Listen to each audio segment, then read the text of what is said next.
versions of prescription pills. You can't see it, taste it, or smell it. Suppliers mix fentanyl into their products because it's potent and cheap, and the dealer might not even know. Keep yourself and others safe.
Ladies and gentlemen, let's go. We ain't got no time to waste. Let's go. You are now listening to Jason Anderson, and you are in the zone. You're in the zone with Jason Anderson on Sports Radio 810 WHB. Brought to you by Guaranteed Foods, official sponsor of Family Mealtime. Enjoy healthier food, more free time, free delivery, and better value. Go to GuaranteedFoods.com.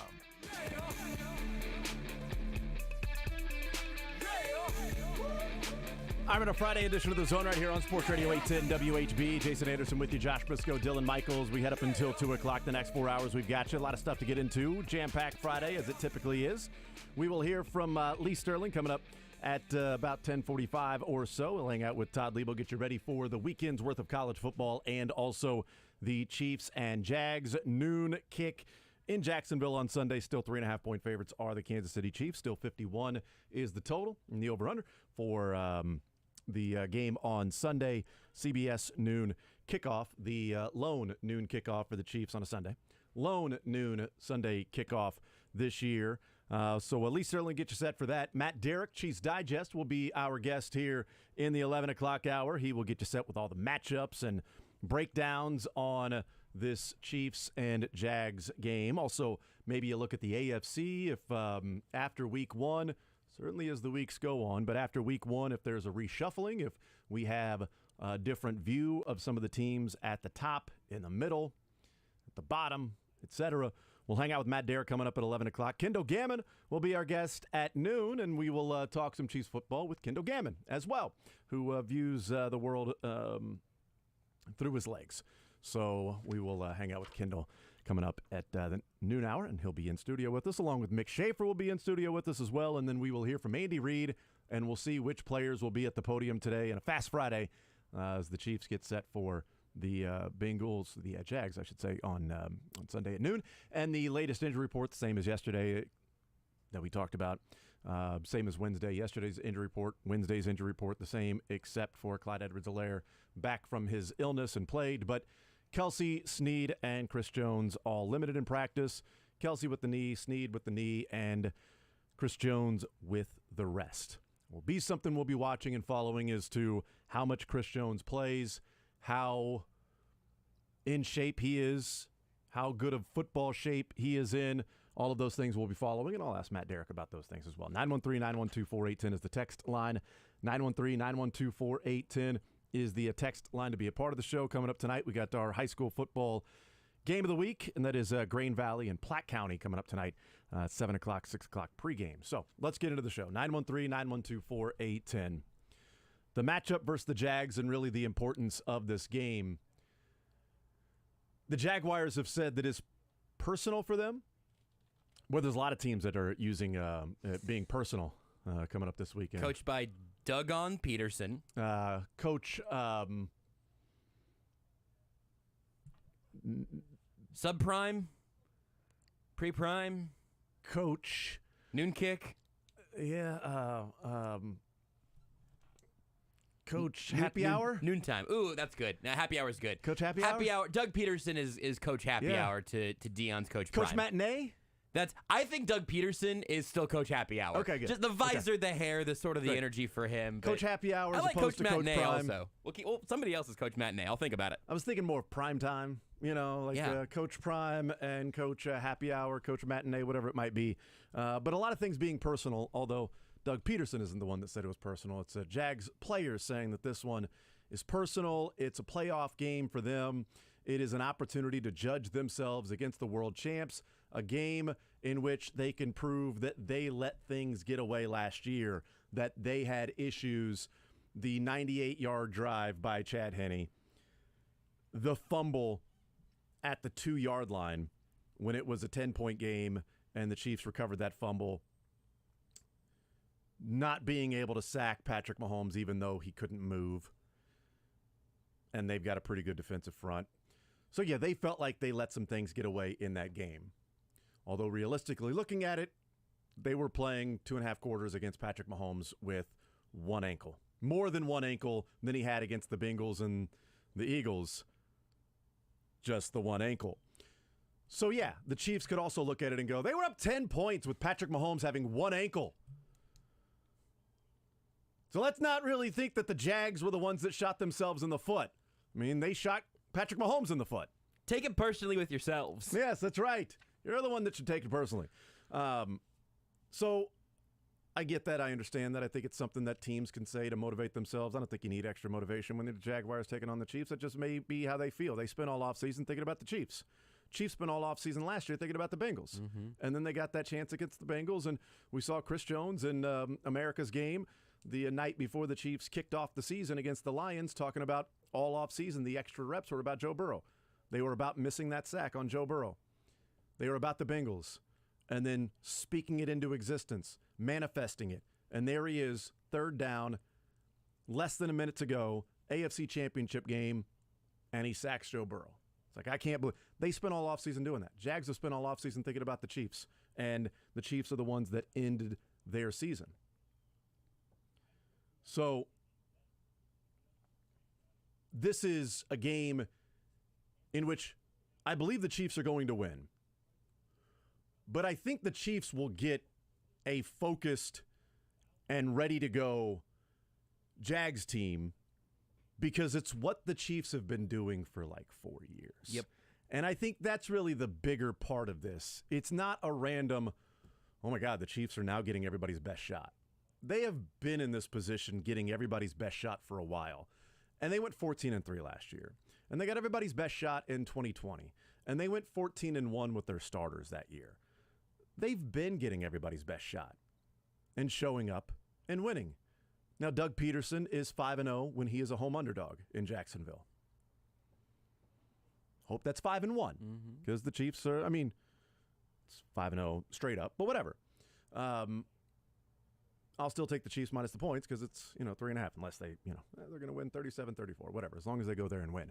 But I don't think this is anything out of the ordinary for the Chiefs that they're going to be heading to Jacksonville facing off against a team that goes, you know what, this is personal for us. We look across the field, and that's the team that we compare ourselves to or want to compare ourselves to. If we want to win a Super Bowl, that's the team we got to go through. This is a test in week number 2 just to see how close we are and if we really think we are a Super Bowl contending team. We beat that team over there. We are a Super Bowl contending team. That's what the Lions said to themselves. They came in and did that, and it was the Lions are for real.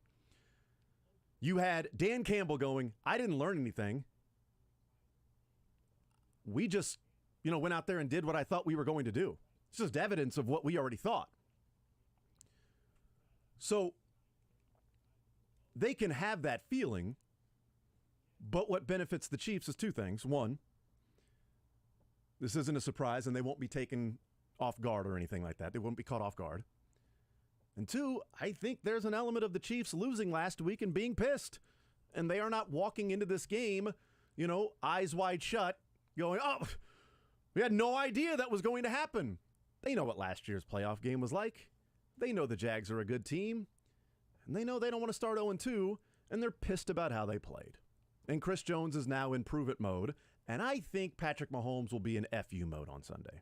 I agree with that. I think that this is going to be a refocusing point for the Chiefs, and you're right to say that it's not different for Kansas City, because it's not. This is a spot they're pretty comfortable in.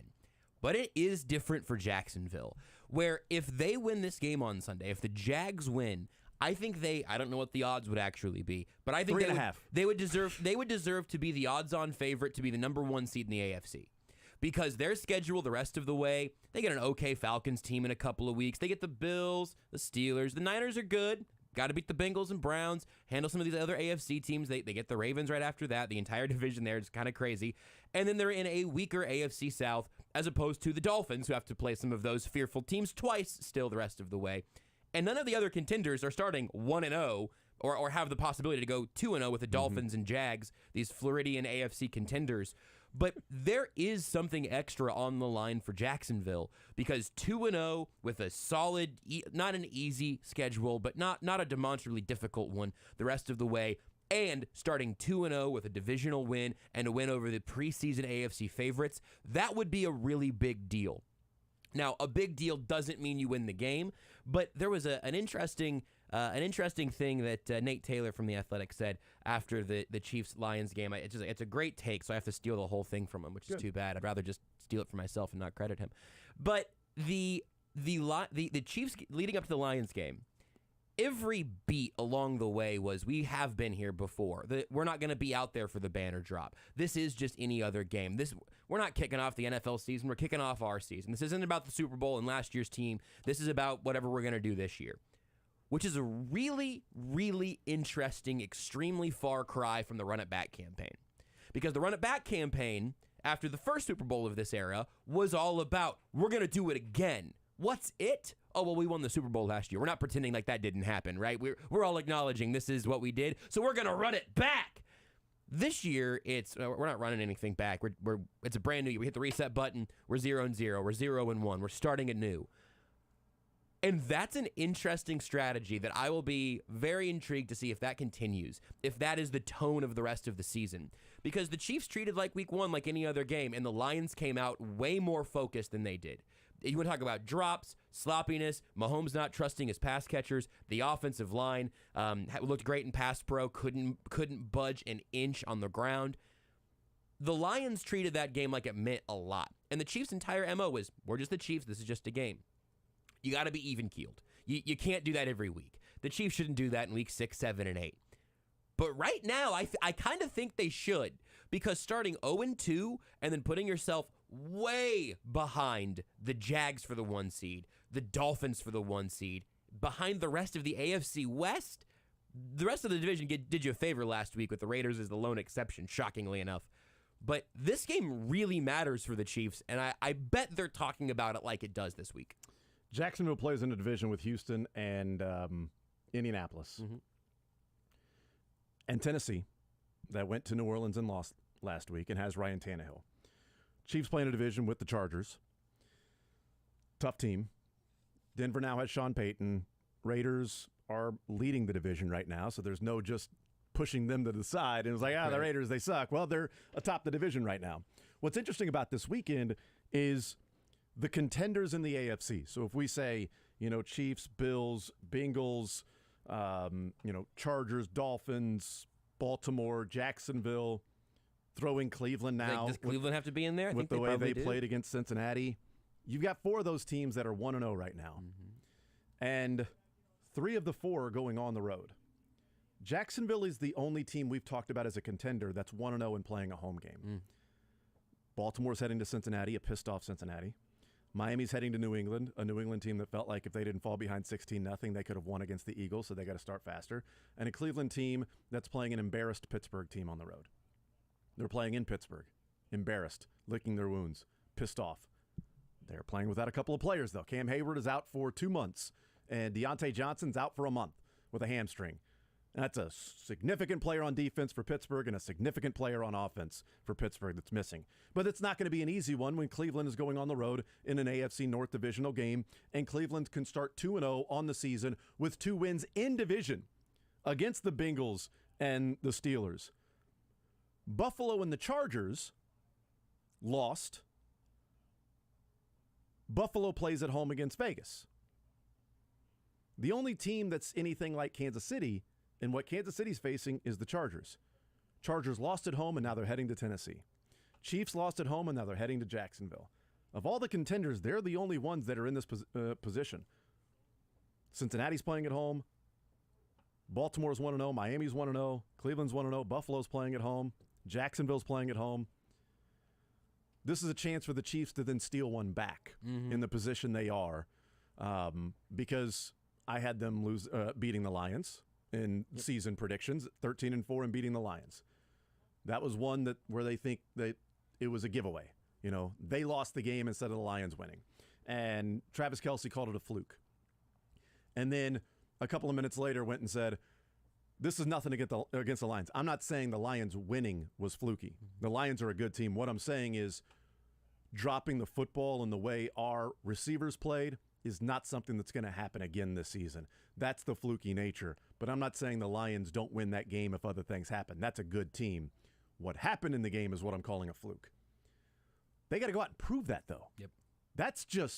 Those are just words right now. That's not evidence-based, except for them in that practice facility, locker room, meeting rooms. Those are the guys that are saying it's just a fluke. That's not how we play or who we are.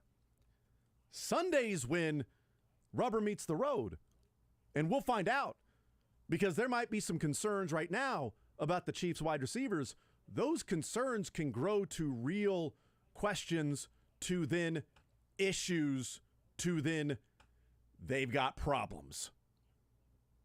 One game right now. They're the ones that have to go prove that it was a fluke. And they can say how we performed was a fluke, not how the Lions performed was a fluke, right? That's the line to draw. The other thing is, as we're looking, I'm living my life a quarter mile at a time out here this NFL season. I knew the Bears were next, and I knew the Jets were after that, but I had not thought much about the schedule past week 4. I forgot that the Bears were week 3. It feels weird until early 2 now, days right? ago. I was like, is it Chicago week 3? They're playing 2 NFC North games in the first 3 weeks and 3 in 5, which is really odd. Point being, so they lose to the Lions. The Jags are a good football team. Tell me what we've learned about these following opponents. This is in order, folks. Okay.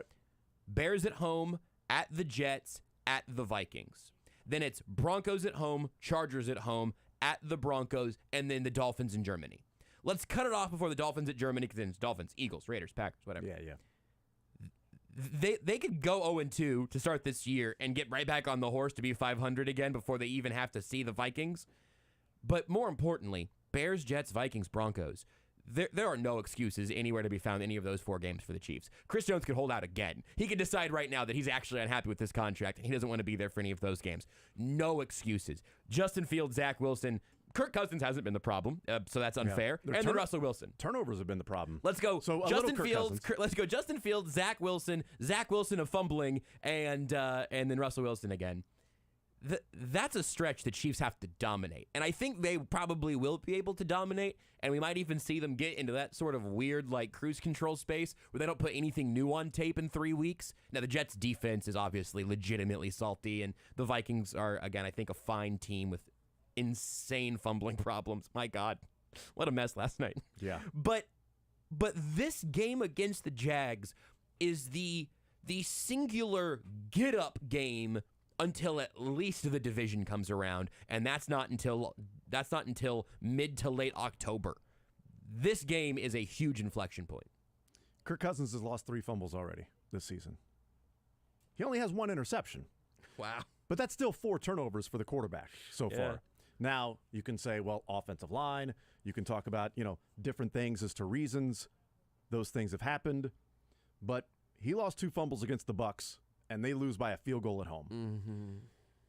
He lost a fumble against the Eagles, and that was a big part in the game because it set up an Eagles touchdown.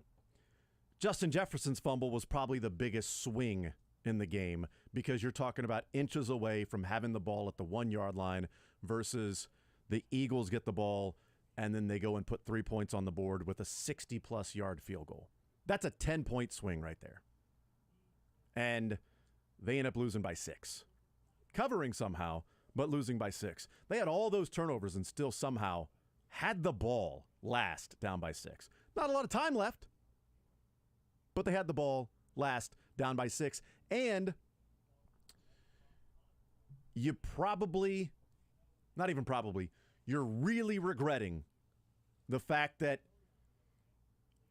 on a drive in which you scored, well, maybe that was the first half. Never mind. I'm trying to think of the drive in which they ended up calling a timeout after an incomplete pass. Was that before half? I thought you were going to say the time they called a timeout to stop the tush push, then gave it up the next snap. That was that was right before the half. So if that was in that sequence, yeah, because that was that was the same sequence because that was the second timeout of the first half. They used one, not the same sequence, but they used one on the tush push and then gave it up, and then they had to use one after the incomplete pass, and it drive me crazy. Yeah, I think that was in the last drive before halftime that they had. Yeah, it was, and it was after the 2-minute warning, 52 seconds after an incompletion. Yeah, that's right. It was an incompletion, and then they came out and they were aligned wrong, and so Kirk Cousins had to burn a timeout. So that was before half. I was thinking, boy, if they had that timeout, back, they only had 2 timeouts, and then they used those 2, and they get the ball with 15 seconds left. Either way, the Minnesota Vikings can look in the mirror and say, we cost ourselves 2 games. The Eagles haven't looked sharp in either win. They're looking at it and going, we got to figure out how to play better football. But we're doing that while being 2-0. Mm-hmm.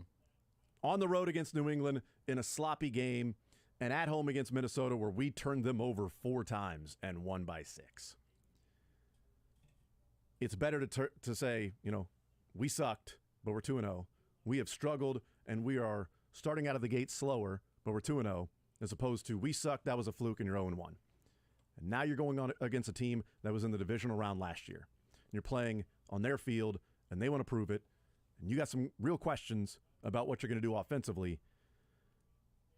And 5 times the Super Bowl winner has started 0-2 the next year. 1 time that team has made the playoffs. Now, the Chiefs can lose on Sunday and still make the playoffs. I don't think this Chiefs team is going to be like the one was, I think, 93, 94 Dallas, and they won the Super Bowl. So they started off 0-2. So what I'm saying is Chiefs lose Sunday, they're winning the Super Bowl. That's what I'm trying to say. I'm saying win, lose, or draw on Sunday, they're winning the Super Bowl. And actually, funny thing, they had a massive holdout that was a very public holdout with Emmitt Smith for 2 games. When did he return? Week 3? Yep. Week 3? Yeah. This guy knows everything. What I'm saying is the Chiefs need to lose on Sunday. Throw the game is what I'm saying. And Clyde Edwards-Helaire should hold out. Yes. That might actually help. You know what? Not throw the game. Drop the game like they did on Thursday night. That'd be better. You're in the zone with Jason Anderson on Sports Radio 810 WHB.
Later on this hour in the next segment, actually, Todd Lebo, Lee Sterling hang out, and they discuss some college football. They discuss some NFL football, some Chiefs and things like that, getting you ready for the weekend. At 913-912-4810 is the text line.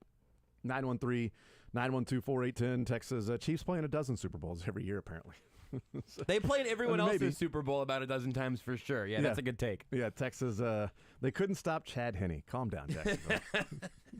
Probably right. This is the most insulting thing I can say about the Jags.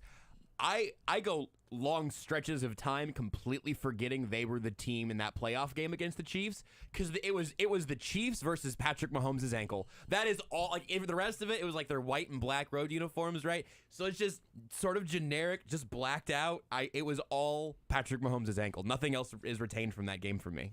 It's weird that that's the one you go with because the Chiefs versus Browns, I confuse as what year that was and when it was and how that was. I'm like, was that the year that they lost to the Bengals in the AFC Championship, or was that the year that they beat what a privilege to forget Chiefs playoff games. Can you imagine telling ourselves that 10 years ago? Hey, in about a decade, you're going to have a hard time keeping them straight.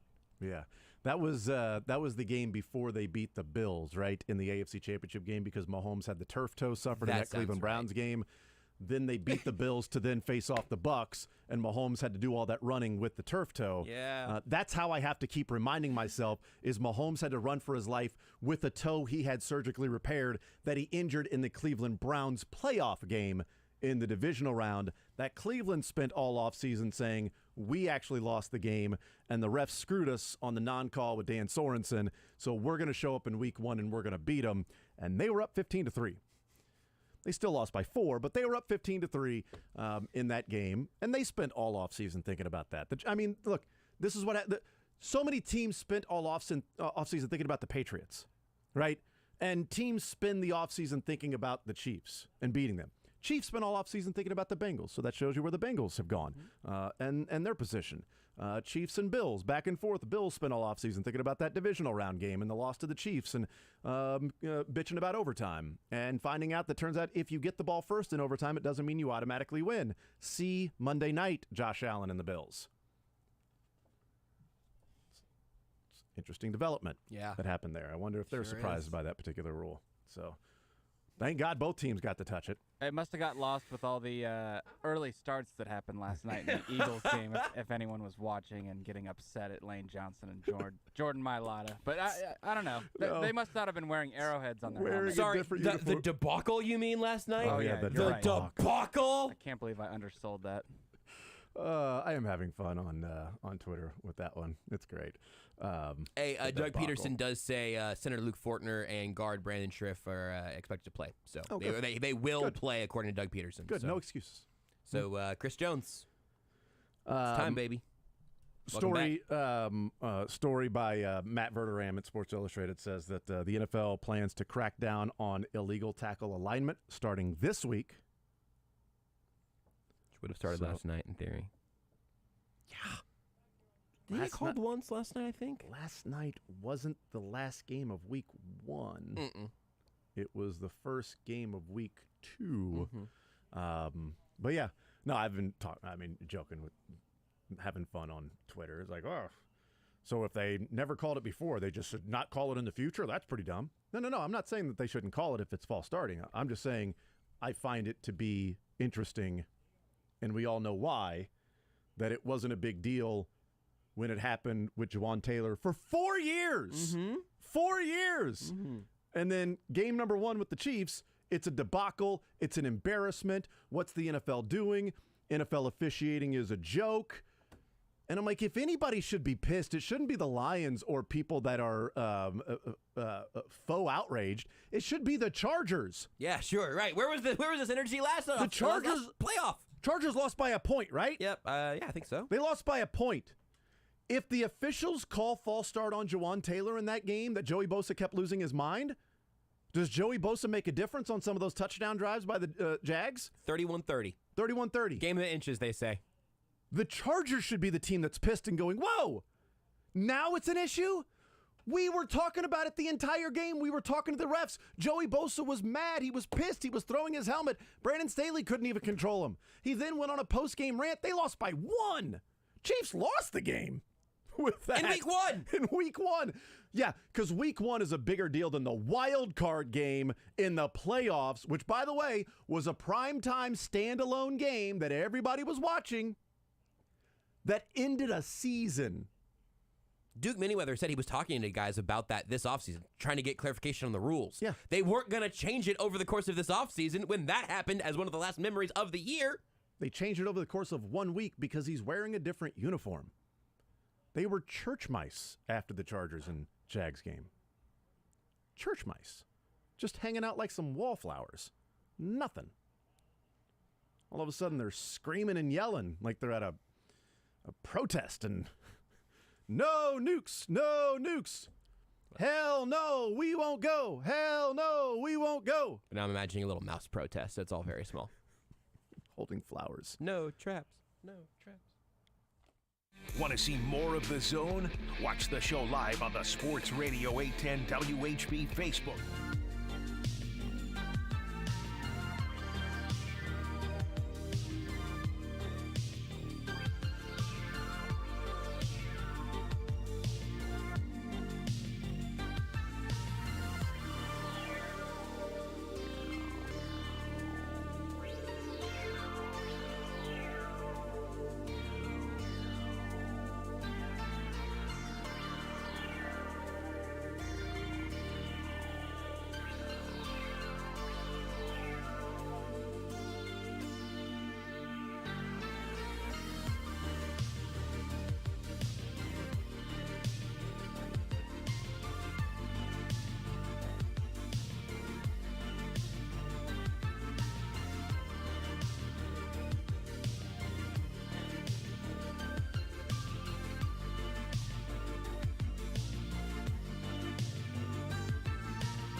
underway. The NFL's underway. College football's definitely underway. And we finally have ourselves a Red Friday in Kansas City. People are down in Kansas City because of last week. But, man, this is a fun time of year. It is just one game. So let me remind people that's happened before and without, two of their top three players. So it's going to be a fun weekend, especially in the NFL. The college, probably one of the wonkiest schedules I've ever seen. First time in a long time, no top 25 teams matching off, but looks like, two big favorites we're going to cover early, and then that Kansas State-Missouri game. That line's dropped all the way down to 3.5. So that's going to be a fun game. It is going to be fun, and it's a September to remember as always, but it's even more this week, right? We've got the Baker's Dozen. Yeah, there's a lot of people that for some reason or another, maybe didn't sign up for the season or didn't sign up on the monthly special and didn't get that 11-3 last week, including our first 40 to 50 unit selection of the year, which won. We're now 62-20 on our 40 to 50 unit best bets going back the last 15 years. So if you want to come on board, you can try it for the weekend. Saturday through Monday night, we have a total of 13 games.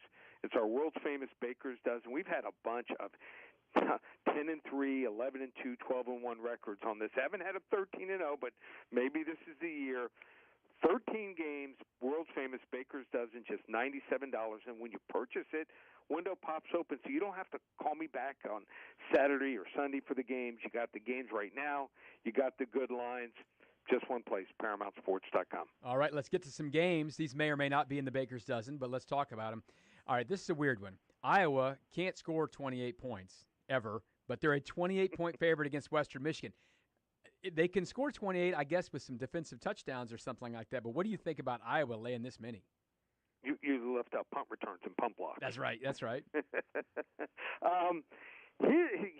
think, the first two games, they were putting some plays out I had never seen before. They were wide open. They were 27 runs and 22 passes the first week, then 35 and 33. I think the best kind of ratio would be 38 runs to 28 passes, or even as low as 25.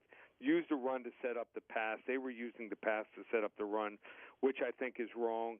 I just think you can't lay this many points here. Western Michigan is not great here, but Western Michigan ran it 66 times in week one. If they run it 55, 60 times here, that clock is going to go tick-tock. The new rules, they get a few first downs. It's going to shorten the game 8, 10, 12 plays here. I think Iowa's going to win this game like 31-7, but Western Michigan covers. All right, Kansas is laying 4 touchdowns on the road at a not a Power 5 school, but a D1 school for the first time maybe in forever. But Nevada's not good. This seems like something Kansas could maybe cover. They not only are not good, this is a program they have to stop spending money. I mean, they are going to the bare minimums. I had a friend one time who played for the Arizona Cardinals, and he was a lineman, and his gloves tore, and all of a sudden he sees on his paycheck a deduction they were taking out for 2 gloves. I mean, this might happen here. First time ever on a college level. Them in Louisiana Monroe not spending money at all here. They just don't have talent. They get this. In their season opening home loss to Idaho, who's an FCS program, they allowed 15 for 22 passing for 313 yards. 14.9 yards per pass attempt. That's almost mind-boggling here.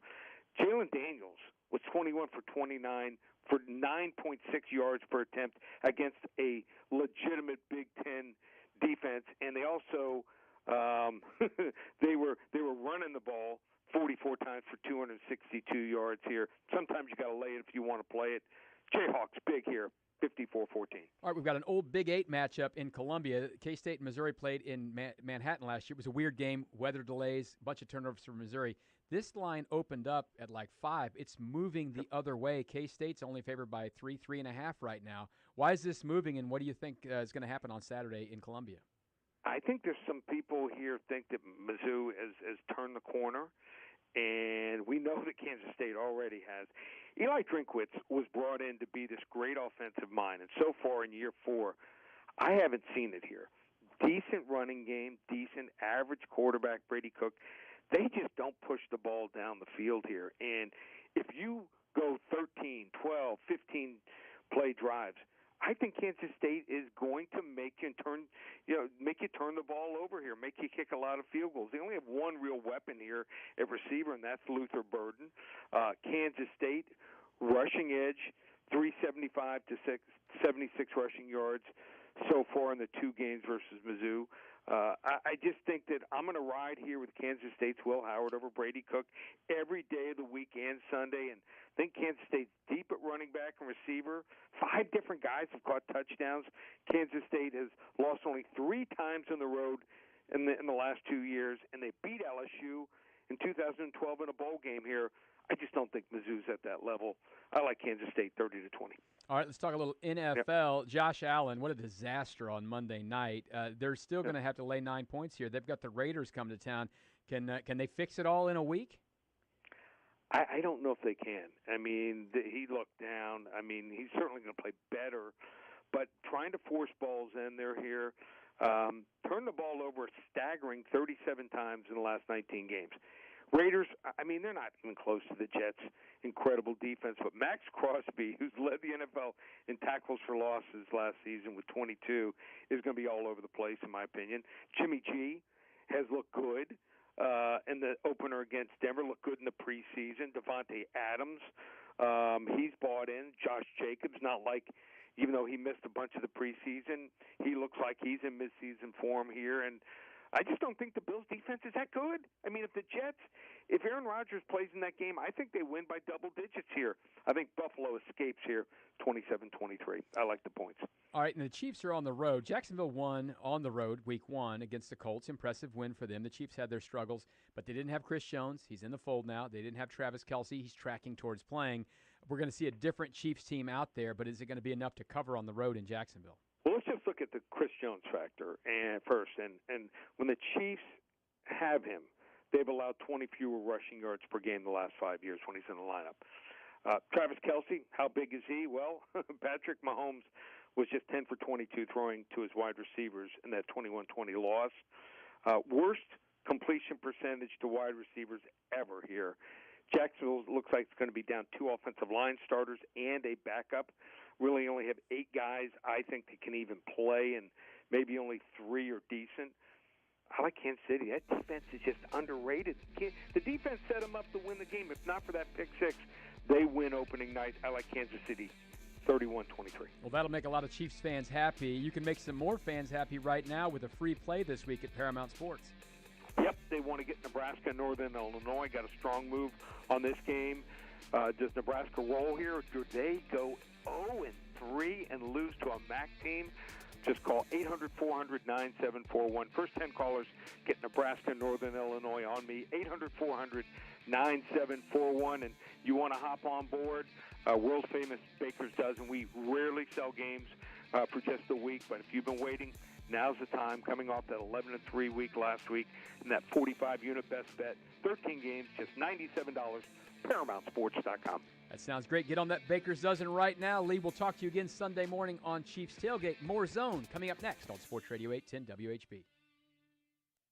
Score big savings with Hy-Vee and the Kansas City Chiefs. Big points mean even bigger savings. Just shop Hy-Vee the day after a game and earn a fuel sim.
The Zone is brought to you by Guaranteed Foods, official sponsor of Family Mealtime. Enjoy healthier food, more free time, free delivery, and better value. Go to GuaranteedFoods.com.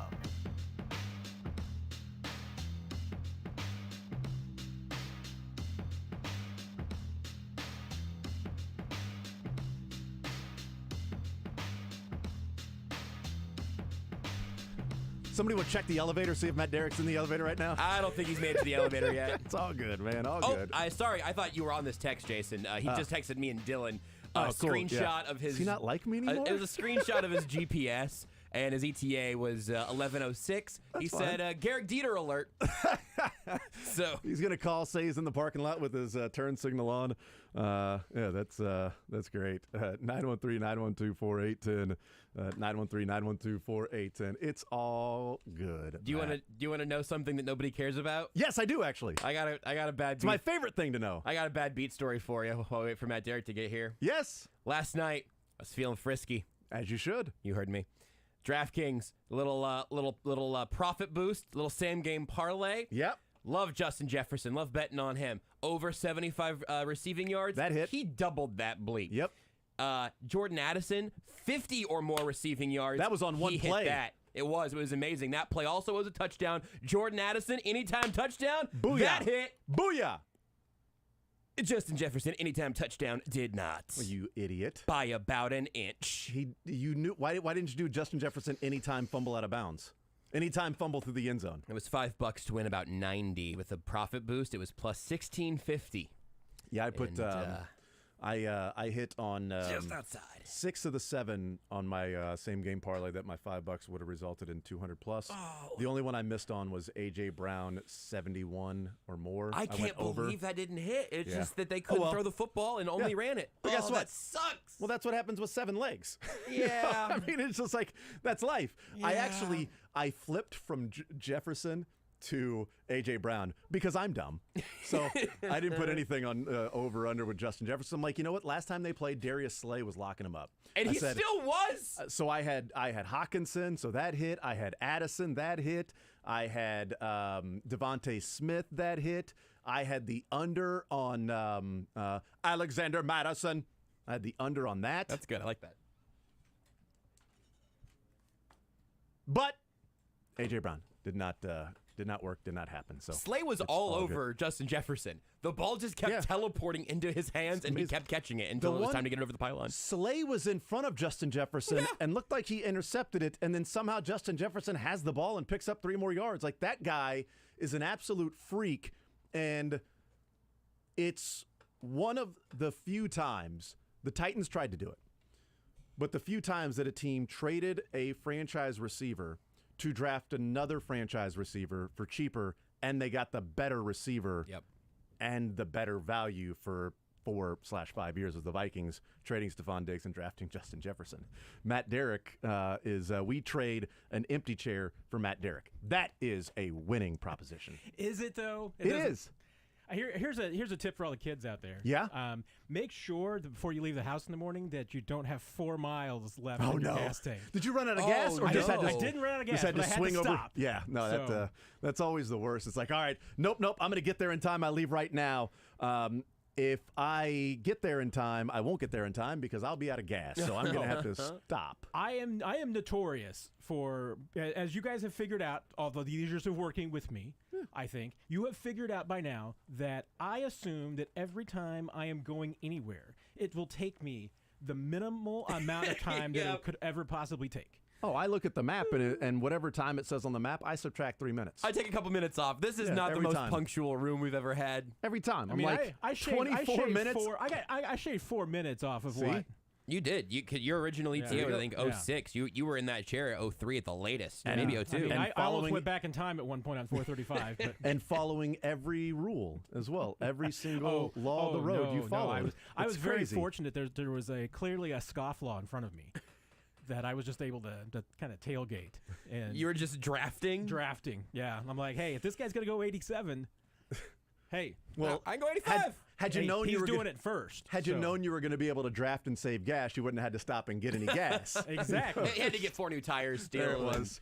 Had to rip one of those things off the windshield. And fuel. And then at Blue Valley at 119th, I did my Days of Thunder moment, because I think I've said this before. You get to that intersection, and you've got to get out in front of the light there at Metcalf. So it's like, It's Rubbin's racing. Get me in front of that pace car. Trading paint in these streets. Get me in front of that pace car. Gonna try to slingshot past you, Russ. Because if you don't get in front of that pace car coming off 119th and gets that light change, your race is over. You're over. Your race is over. If someone you know has been personally victimized by Matt Derrick's driving habits, please dial 913-381-0810. Dylan Michaels will take your call. Oh, no. The lights are lighting up. He just unX'd the phone, by the way. The phone was X. He just reached right over and said, unX. You know what? Your race is over, and so is the holdout of Chris Jones. Good segue. I am glad Beautiful segue. that the 48-hour nightmare of trying to figure out what in the hell. I don't know what was more confusing, the holdout or the contract that was actually signed to end the holdout. Can you just give us a little bit of, I don't even have to, I'm not even going to go through and rehash it, but just your report was the most informed in figuring out what the details were. You had a pretty informed research as well, so well, I mean, give yourself kudos here. No, but I was. Hey guys, if it'd be easier, I can pat each of you on the back so you don't have to do it yourself. You. I'll lean in here. I will. I'll pat everybody I on the just back. broke my arm. You too, Josh. Just hurt himself. I broke my arm patting myself on the back. So explain a little bit as to how this thing is so confusing and the Chiefs doing something they just simply don't do. They simply don't do. And I still, there's still some things I don't understand about this. Like, I don't entirely understand why the Chiefs had to do it in this type of a bonus to prorate it out rather than just doing like a signing bonus like you would normally have. I'm still a little fuzzy on that and everything. Maybe that's where Chris Jones was talking about Ask Clark Hunt. But, yeah, I mean, give Brant Tillis and Chris Shea and those guys in the front office that do these contracts to figure this out because Yeah, you're right. I mean, it took us a couple of days to figure out exactly and understand this contract. But the way they did it was to put these incentives in there. And normally incentives, as you've talked about, are either likely to be earned or not likely to be earned. Well, that changes after the season starts, because if you renegotiate a contract after the season starts, any incentive, no matter how ridiculous it could be, I'm going to get 10,000 yards rushing, is going to be likely to be earned. Chiefs go to the Super Bowl. Chris Jones lands on the moon. $3 million likely bonus. To be earned. Likely to be earned. Likely to be earned. Yeah, I think the Chiefs will get Now, that back. Technically, you can't do that one because it's not listed in the CBA as a incentive action. Oh my goodness! So I mean, I'm just so sick and tired of the fine print in the CBA. Oh, haven't you enjoyed that? I mean, as far as just saying, oh, wait a minute, you can get an incentive tied to special teams, but only if you played more than 50% of the special team snaps last season. Right, it's amazing. But anyway, go ahead. Sorry. So after that, they become essentially you have to include them in the salary cap. But the Chiefs obviously could not include them in the salary cap because if they included 6.75 in incentives, which is basically what Chris Jones's raise is. Let's face it, it's 6.75 million. They couldn't do that way, so they had to include it in a bonus of some sort that would then allow them to prorate it into the future, which they have done by adding some void years to the contract. So 1/5 of that bonus will hit to the cap this year. The rest of it will be spread out in then a few seasons, but technically it's all going to hit next year because those void years will go away and everything accelerates, which is another confusing aspect of this contract. But yeah, I mean, and my understanding of it is that the way that this bonus is structured, to a degree, I'm not sure that it even matters if Chris makes them because I think he's going to get the whole $6.75 million, whether he meets these incentives or not, which is more confusing. Huh. Yeah, I don't know about that, but it's not certain. But there's some really weird stuff in there. But I mean, I know that technically the bonus doesn't become active until after the Super Bowl. But no, I mean, I think there's a reasonable chance that the way that it's structured, that Chris may end up getting all of that, regardless. Which would explain the way he's talking about it, saying, "Hey, I got a raise." I mean, Chris is talking about it like he's making more money than he lost. And the only way he could, I mean, there's no guarantee. I mean, if he goes out and Aaron Rodgers himself against Jacksonville, he wouldn't meet any of these incentives. But, there's a few of them. I mean, the playing time incentives are guaranteed. Maybe Chris just has in his mind that he's like, hey, I'm going to be all pro. So I'm going to meet that incentive. We're going to make the Super Bowl. That's incentive. So maybe he just assumes he's going to meet those incentives. But it's very confusing. The way that the Chiefs have done it was the only way that they could get under the salary cap. Because now they are under it by $118,000. Yeah, it's a chump change in the NFL. Is what it is. There is nothing else that they can do. I mean, they could extend Travis Kelce. For another year they're or so. going to have to do something else just to make it through the rest of the season. They're not done. Yeah, as I've said, I've called it just keeping the lights on. They're cap they can play a game on Sunday right now, but they couldn't do anything else. Correct. But about the most they could possibly do, and I'd have to look at the numbers to make sure. They might be able to elevate somebody for a game from the practice squad. Maybe. Yeah, exactly. Can Matt Dickerson come back up? If anybody goes on injured reserve, they got no room for that. Yeah. So and that's the point of just like they need that space to just simply keep the lights on, just to simply do business throughout the course of an NFL season. So something else is probably going to be done, and I think it would be one of those. Tip of the caps. Here's an extension for you, Travis. We'll give you some money up front. Over the next 3 years, the last part of your contract, you're going to earn $42.5 million. You know what? We're going to give you a raise this year, and over the next 3 years, while adding an extension, you're going to get $58 million over those 3 years, and we're clearing some cap space this year. And what kind of message would that send? That, to me, would be a fastball up and in, because that would be you play ball with us, we're going to take care of you. You don't play ball with us, maybe you go to the back of the line.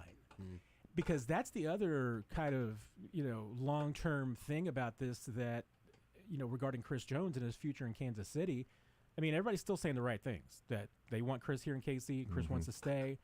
And I'll take that at face value because that's what they're saying. That's the only thing you can attribute to them.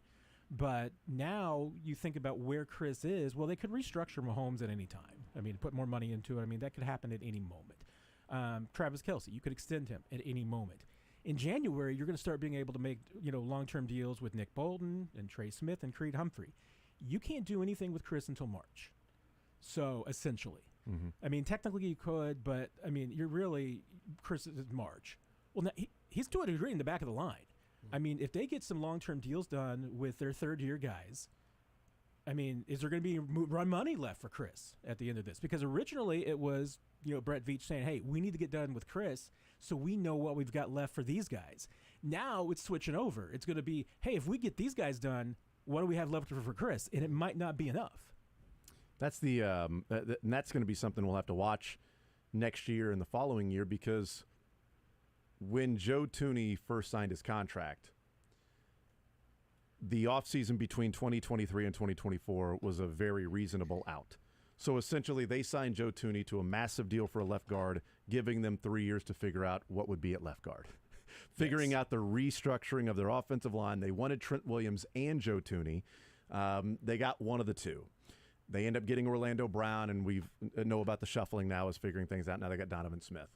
And I do wonder if part of restructuring Joe Thuney a couple of times and making it pretty much impossible that they're going to cut him for next year.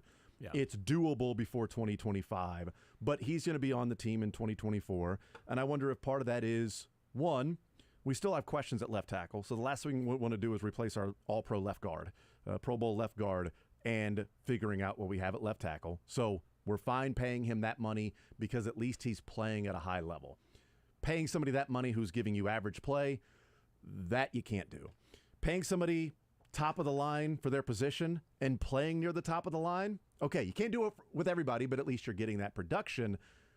But I do wonder if they, kick the can down the road a couple of times for Joe Thuney, does that extra money now they're paying Joe Thuney against the cap come from what they would have been paying Chris Jones against the cap? And then whatever else that was going to be there for Chris Jones now goes to Creed and maybe Trey Smith and Nick Bolton and others that they might have been writing off and saying, Chris Jones, therefore this guy, we can't re-sign Nick Bolton. We got to let Trey Smith go. This is what we'll do. And having Chris Jones, that maybe now it's, well, that money for Chris Jones is now gone. Where are we moving that? All right, now we can keep Nick Bolton. Okay, we can keep this offensive line together with Thuney, Creed, and Trey Smith and Juwan Taylor figuring out left tackle, and we can go make some moves over here and over there with some extra money. And if we end up trading them, if the cap or franchise and trade, we'll see if that's even a possibility. But regardless, if anything, when they're looking 2 and 3 years out with the salary cap and possibilities with signing guys to long term, and what they probably were thinking about what Chris Jones would get, that money is now away from Chris Jones. Right. And I don't think there's a spot allocated, just sitting there, a blank spot. Like, I've joked about that in my man cave, there was a blank spot for the memorabilia from a Missouri basketball Final Four. I don't think that blank spot is waiting for Chris Jones anymore as they're planning the future salary cap. That's just my read on the whole thing. Yeah. And that, to me, I mean, it's not totally dissimilar than like your home budget. I mean, you're planning for things. I mean, maybe you're saying, oh, we're going to set aside some money for furniture here. Hey, we're trying to save money for Disneyland. You're doing all these things. It actually costs the same to go to Disneyland as to pay Chris Jones. So it is. Yeah, I mean, it is almost the same. You're right. And right now, exactly. You probably have a budget line saying, hey, we can pay Nick Bolton this, and hey, we can pay Creed Humphrey this, and we can pay Trey Smith this. And you know what? Hey, if Sky Moore and Kadarius Toney have great seasons, maybe we need to put some money down here for these guys in these years. And now you're like saying, just have Chris Jones on the list, and you'll be like maybe a question mark. Or I'm going to give you another example. The Cincinnati Bengals last offseason, they wanted to bring back Samaje Perine. They wanted to bring back the tight end who was a soft player, according to Justin. Hayden Hurst. They wanted to bring back Hayden Hurst. I almost called him Higbee, and that's Justin Reed's fault. Hayden Hurst, Hunter Henry, Hyler Higbee, all of the H's. Maybe it's Tyler. I don't know. You tell me. They wanted to re-sign those guys. They didn't. They went elsewhere. They offered him contracts. They tried to bring him back. They chose elsewhere. Von Bell wasn't really somebody that they were, going to bring back. So, or was it Jesse Bates? Jesse Bates. Yeah, Jesse Bates. Got all that. He got the bag. Because they had extra money when Orlando Brown went to them, they said, interesting. Had we signed Perine and Hunter Henry, Hayden Hurst, then we wouldn't be able to sign Orlando Brown. But now we've sort of fallen into having this availability. We can move Jonah Williams to the right side. We'll spend this money. So we have exchanged Hunter Henry, Samaje Perine, and maybe a player or two for a left tackle that we feel pretty good about, and now we're better at the left side and the right side. Instead of Jonah Williams and Lyle Collins, now we've got Orlando Brown on the left side and Jonah Williams on the right, and Lyle Collins is released. That worked out for them. The example then comparison would be, hey, this is what we have for Chris Jones. We're going to sign him long-term. We're going to do this, and maybe we can't sign this guy over there. Maybe we can't sign this guy over there. Okay, Chris Jones no longer is going to be a part of that, so we can send some money over there. But now we've got extra money to play with T. Higgins being a free agent. Where with Chris Jones, you're probably not in that market. Now maybe you are. If you take away the money that you were going to give to Chris Jones and his, $53 million guaranteed over the next couple of years, 27.5 in a couple of years, and whatever the salary cap number would have been for next year and in 2025 for Chris Jones. Now maybe you're keeping Bolton, you're keeping Smith, you're extending Creed Humphrey, and maybe you're in the conversation for T. Higgins where it was a non-starter if Chris Jones is over there, right, and you're trying to keep Creed and Nick Bolton. It may not be the exchange that people want to say, well, it's T. Higgins for Chris Jones, but if it's Nick Bolton, Trey Smith, and T. Higgins for Chris Jones, then maybe you're starting to have more of that conversation. And we don't know what's going to happen. I mean, with Chris Jones, I could see any range of possibilities because we don't know what kind of year he's going to have. Like I said, he could Aaron Rodgers himself, doesn't get anything done this season. He's coming off an injury, and maybe, the Chiefs don't even franchise tag him. Maybe he's a free agent. Who knows? Maybe he does become Defensive Player of the Year, goes out and explodes. And maybe the Chiefs can't afford him, but maybe they're going to trade him, tag and trade. We don't know. It's a choose your own adventure at this point. Anything could happen because nothing is set in stone. Mm-hmm. So, could Chris Jones be in Kansas City for 5 more years, or could he be gone at the end of the season? Anything and everything in between, I think, is still on the table. Because if you were to take, let's say, $15 million of what you were going to pay Chris Jones, and you release MVS, and you save $10 million against the cap, it's $25 million if you want to go get T. Higgins. Yeah. You've freed it up that quickly. So you've exchanged T. Higgins with MVS and some of the money that was going to go to Chris Jones, but it also allows you then to say, okay, now we were going to do this with Creed Humphrey anyway. But now, more realistically, we're keeping Trey Smith. Now we can keep Nick Bolton. Now maybe we are in the L'Jarius Sneed conversation, depending on the health of his knee this year. Maybe not a big extension, but maybe brought back on a 1 or 2 year deal if he's not out there getting the money he really wants, because maybe there are some concerns about that knee, just as there were some concerns about Juju Smith-Schuster's knee that the Chiefs were like, yeah, we're not going 3 years, man. Yeah, we went through this year with you with the knee. We're not going 3 years. A year, maybe 2, and we can get out of it after 1 year. MVS a little bit. We can get out of it after 1 year, but we can definitely get out of it after 2 years. We're more playing ball there. We ain't going 3 years with that barking knee. Maybe that's what they're doing with L'Jarius Sneed, when I've thought all along that this is the last year for L'Jarius Sneed. That Shamari Connor and other guys they've drafted is to then step in for that guy. Yeah. Which is a conversation about Sneed that I want to have in the next segment. But that's just sort of that roster construction that what I believe was budgeted for Chris Jones for the last 3 years, I don't believe is budgeted for Chris Jones anymore. And I think that opens up avenues of roster construction differently, because they wanted Tyreek Hill. Their roster construction, plan A, was to keep Tyreek Hill. Yes. Plan B, Tyreek Hill gone, draft picks coming in, salary cap space. This is how we're going to fill in the blank spots. And there's no way to replace Tyreek Hill with Tyreek Hill. We have to replace 4 or 5 other spots to make up for what we can lose with number 10 not being there. And that's the tricky thing, is that the real difference there is going to be, what will Chris Jones's value be in March? Mm-hmm. Because at least with Tyreek, going into that season, they could say to themselves, hey, we think we're going to be able to re-sign this guy. Mm-hmm. But you also felt like in his prime, even if you can't, you're going to be able to get a return. Well, Chris is going to be 30. So, he's not what most NFL talent evaluators would say in his prime. He may still be playing really good football. Maybe he's at the top of his game still. But people are going to say, hey, wait a minute, we don't know what we're getting here, because we're buying, years 31, 32, and 33. That's different than buying Tyreek's, 27, 28, and 29. Yeah. So, hey, yeah, it could go a lot of different directions. But the Chiefs, realistically, you have to know, regardless, if things go south, with Chris Jones, and he does have a great year, you're still not going to get the haul anywhere close to what you got for Tyreek Hill because it's it's a guy in his prime versus something else, and that's no knock on Chris. It's just the reality of where he is. And honestly, I mean, if the Chiefs could have gotten the Tyreek Hill haul for Chris Jones right now, they probably would have considered it. Yeah, I think they would have definitely considered it. So I think that tells you a little bit about what trade market was out there if there was. But at the same time, I still think the Chiefs wanted to get something done with Chris no matter what was their ultimate goal because they wanted him for 23. How do you think? Let's talk about on the field. One of the things that I saw a little bit and then reading about and doing a little deeper dive is all of the different formations and the alignments that Steve Spagnuolo used in that game against the Lions, and sort of those fun, like there was one play in which there was one player with his hand in a 3-point stance, 10 other players in a 2-point stance and walking around the line of scrimmage, and sort of that thing. Wasn't that like the 4th and 5 there at the end? It's crazy. But they had another alignment which was like a 5-0-6. They had 3 down linemen, Chanel and Tranquil, on the line of scrimmage, sort of playing extra ends, and then Nick Bolton like right on a defensive tackle's hip. And then 6 defensive backs. So like Spagnuolo's doing all these different things. One of the things that I'll be watching, and he was asked about it yesterday, is that a non-Chris Jones thing that you're making up for Chris Jones, or is this now Spagnuolo bringing some different elements in that were clearly unscouted looks for the Lions? Now add Chris Jones to those looks.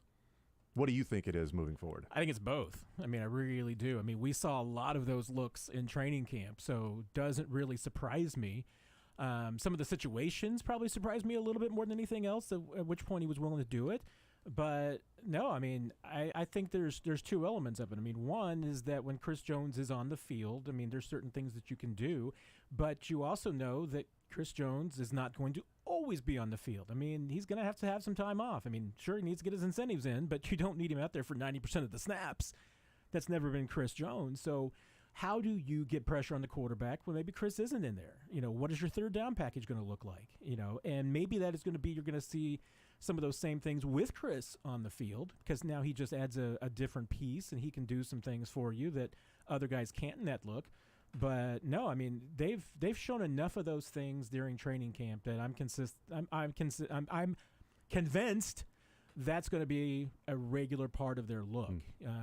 And because you can't do the same things you did last year. People have seen it, so you got to mix it up a little bit. If you're going to get 55 sacks again this year, you can't play it the way you did last year because people have seen the looks, and you don't have the same talent and same personnel this time. You got a little bit different. And I don't think there's any doubt. I mean, the amount of blitzing that we saw from just different places in the preseason and training camp is an indication that Steve Spagnuolo, I think, generally wants a defense where anybody and everybody can blitz at any single moment. And that, to me, is genius. I mean, you've got the talent to do it. That's great, because if an offense is lining up and they have no idea where the pressure is going to be coming from, that's priceless. I will say that it's an element of Steve Spagnuolo adapting with the times, where offensively Andy Reid has always been somebody that has not been afraid to change, not been afraid to evolve offensively, as we've seen, high school, then trickle up to college, then college trickling up to the NFL, and these different offensive concepts and things like that. And Andy Reid has been perfectly fine to do that and experiment and let the guys hang out in the laboratory. With the NFL taking the basketball positionless, stuff in basketball, that you start to integrate more positionless players.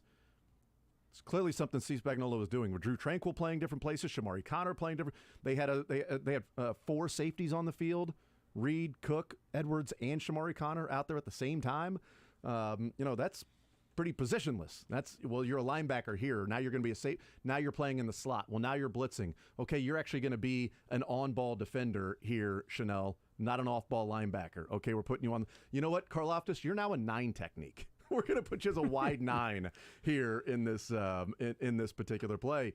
That's, to me, is Steve Spagnuolo adapting with the evolution of the NFL and what we're seeing with defenses. Well, adapting, and not only that, I mean, I've always believed that Steve Spagnuolo is one of the better defensive coordinators in the league when it comes to adapting to what his personnel is. I mean, he's a chameleon.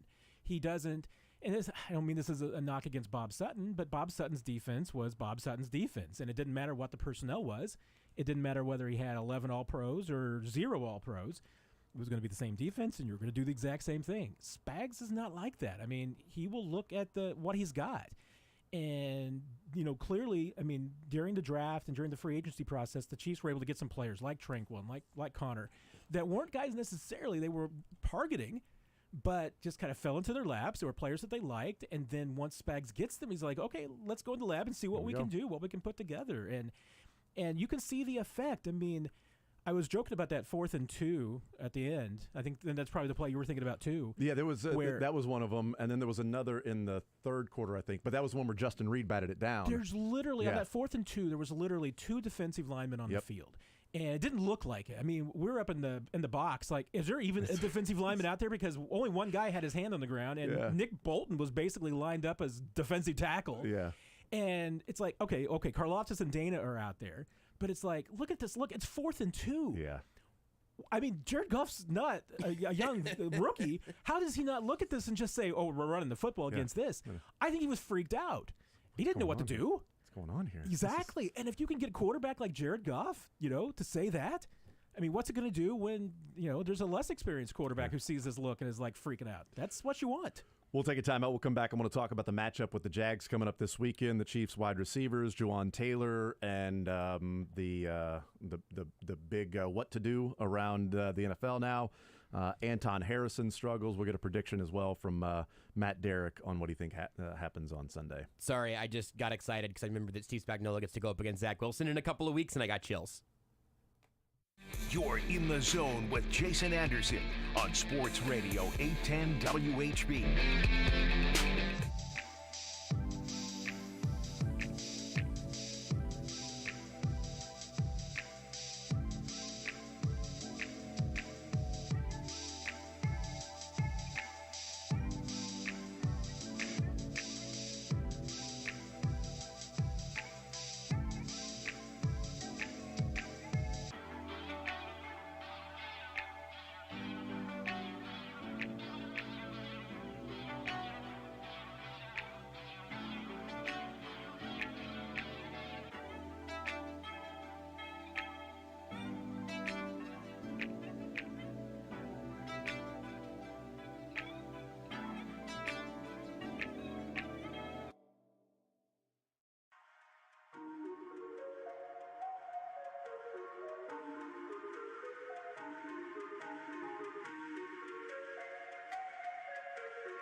I'm Matt Derrick, Chiefs Digest, our guest here on Sports Radio 810 WHB. Let's wrap up the Chris Jones just with this snap count. Do you think he'll be on a snap count? And if so, what are you thinking percentage-wise? I'll give you one reference point. 2017, Aaron Donald, younger player, but Aaron Donald held out right up until the start of the season, missed week 1. Game number 2, week 2 is when he got to the team.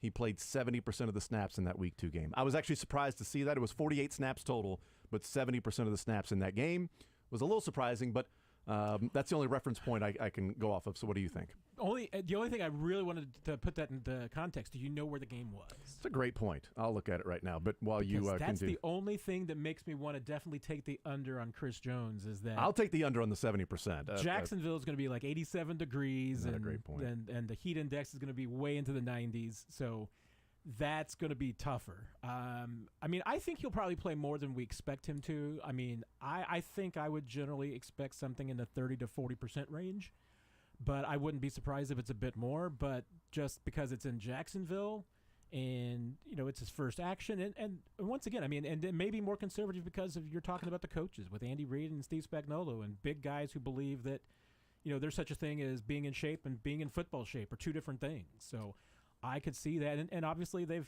ramped him up very slowly this week. I mean, he hasn't had a full workload, so we will see. And I mean, so Jacksonville's going to be 87 on Sunday and some rain. Yeah, 40% chance for rain around noon. So it's going to be humid and 87. Yeah. So the feels like that day will be 94. Yeah. Aaron Donald played a home game against Washington in the Coliseum, and it was 74 degrees. Yeah, at kickoff. That's a little different. Yeah, you're right. That's a great point. So I would definitely take. That's the why under. we have you on. Chris Jones has been in Miami. Miami's not Jackson. No, Jacksonville's in the freaking swamp. You heard my voice there, right? You heard the conviction that I had. It was a question. I love that voice. Yes. The Jags matchup. What do you think of how these two teams match up? And anything particular you may be watching to see how this game may develop throughout the game, maybe early on in the game you'll be watching for? I mean, I'm still not a Jacksonville believer, and even getting the win last week didn't make me much more of a Jacksonville believer. Hey, when they play defense like that, they're going to win a lot of games. I mean, there's no doubt about that. You get that kind of pressure, Josh Allen gets 3 sacks, you're going to win a bunch of games. I'm still just not convinced what Trevor Lawrence is. I don't know if he is a low-end elite quarterback developing or if he's just a high-end game manager. He's an elite quarterback on play-action passes. And that would be interesting because even though the Chiefs did a pretty good job against Detroit, I mean, Detroit found some soft areas of the zone with their play action. And we'll see. I mean, if Lawrence can do the same things that Goff did, I mean, the Jags could get into a little rhythm. I mean, they can move the ball at times.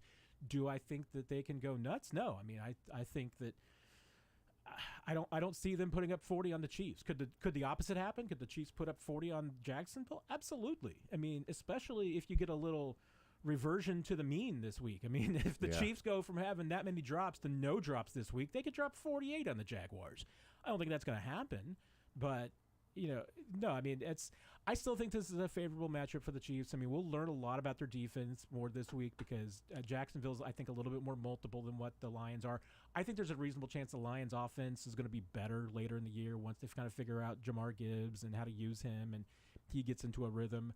So maybe that'll be more of a weapon for them. Jacksonville, I mean, if you didn't know you needed to be ready for Calvin Ridley, you now know you need to watch out for him. No kidding. But I still think that both sides of football, I mean, I think that the Chiefs are the better team.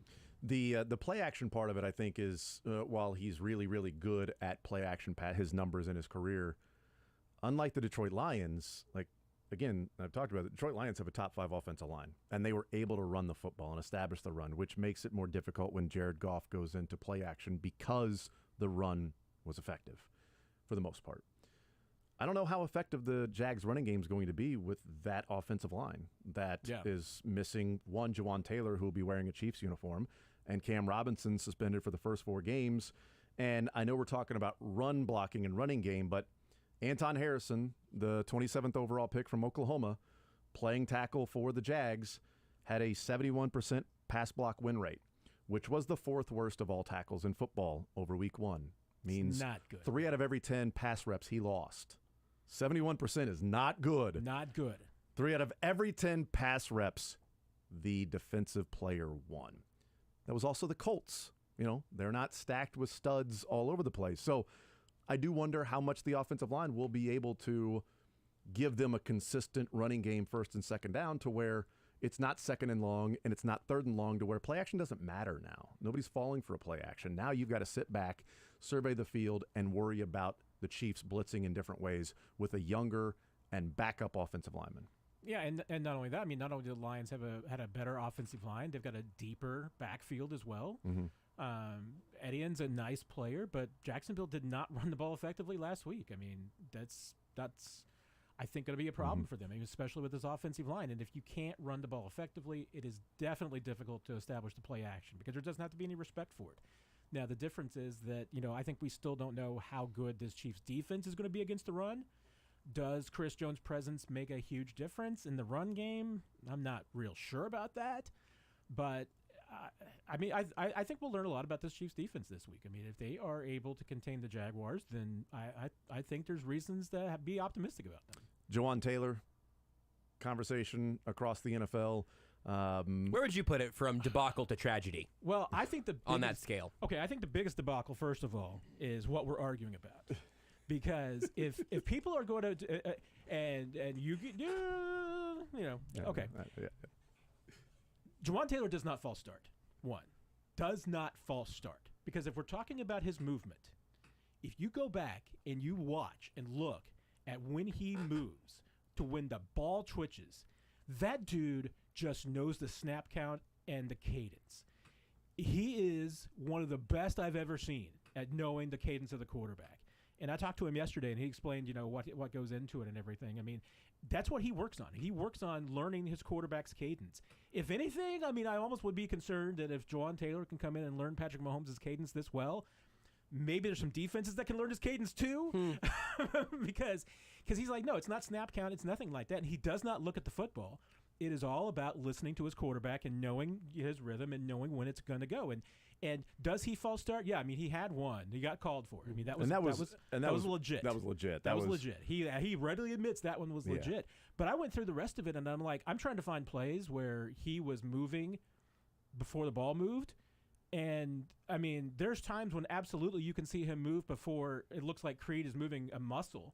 But at the same time, if you slow it down, you also see he's literally moving at the exact same time that ball twitches. And it is impressive. I mean, that's a skill. Now, does he commit an illegal formation by lining up in the backfield?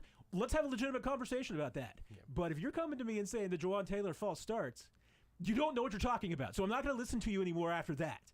But if you want to say he's lining up incorrectly, and if some people want to call that offsides, it's not offsides. It's an illegal formation. If you want to call that, that's legit. But and if they're going to crack down on it, there's going to be a lot of guys getting flagged on it because even the guys that say they do it right don't do it right. Well, and again, this I shouldn't say it's annoying because it's just reality, but last night, I mean, Lane Johnson doing the same thing. Yeah. And Vikings fans were pissed. Like Vikings fans were on Twitter like they're not calling this either. And Herb Street and Al Michaels aren't even mentioning it. Nary once did they talk about Lane Johnson and his formation where his helmet was behind the ass of Jason Kelce if you look down the line of scrimmage. And his back right foot was kicking before anybody else was moving. And Vikings fans all over Twitter retweeting the touchdown to Devontae Smith when Jalen Hurts got hit right in the face and he threw the ball to Devontae Smith. It was a great throw.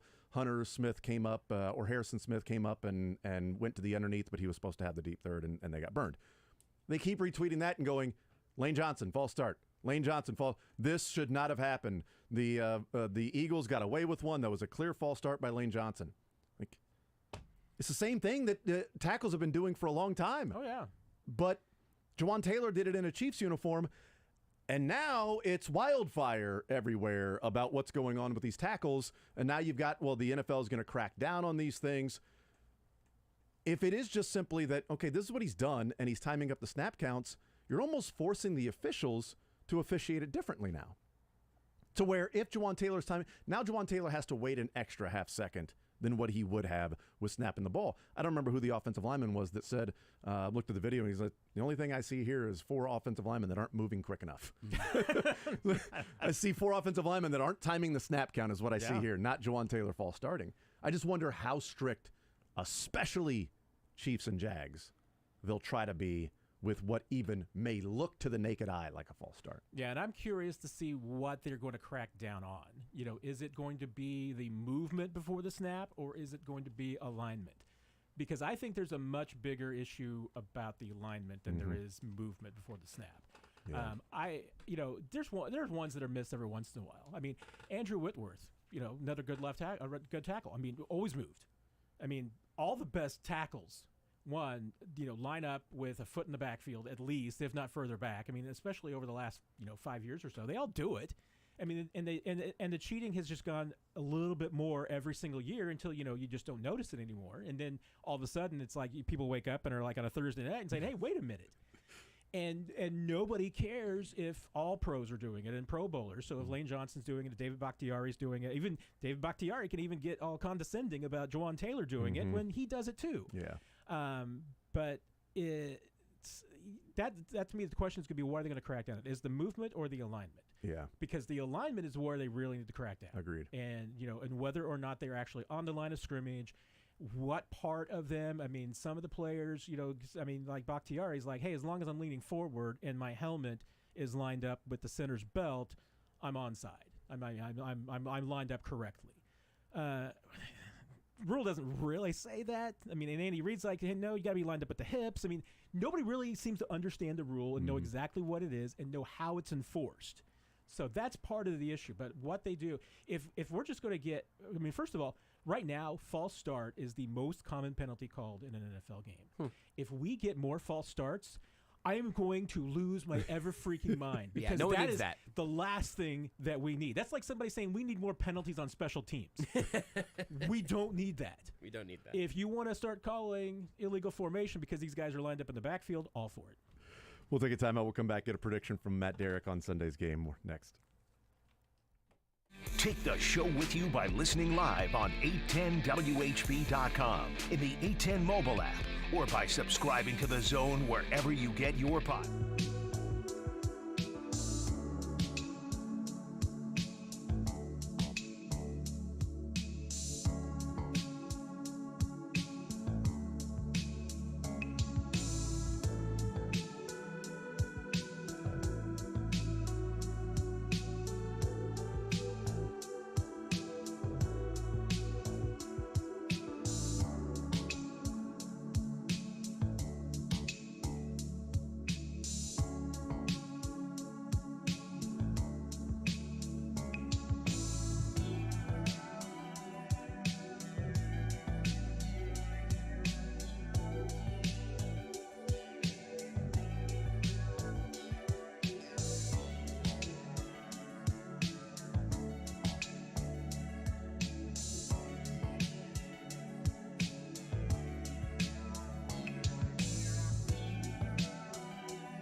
All right, Matt, 30 seconds. What do you got?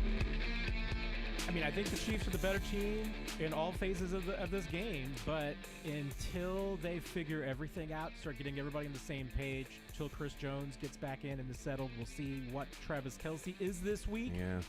I mean, there's too many questions, and the Chiefs seem to like to play to the level of their opponent, so until they put somebody away, Kansas City 27, Jacksonville 24.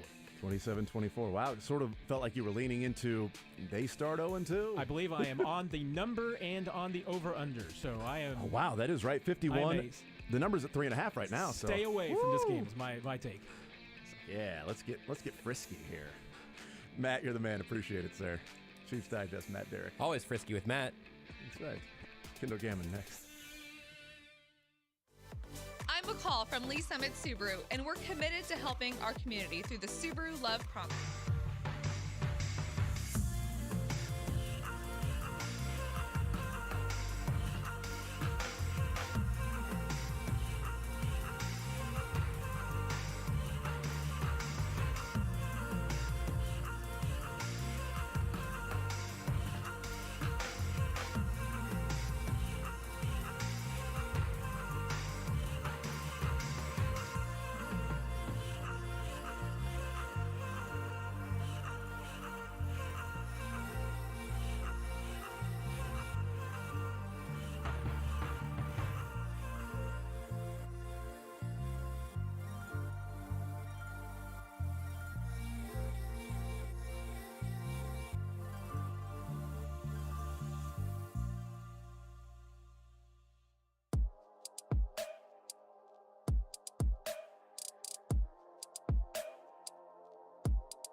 because he spent 15 years looking at it upside down.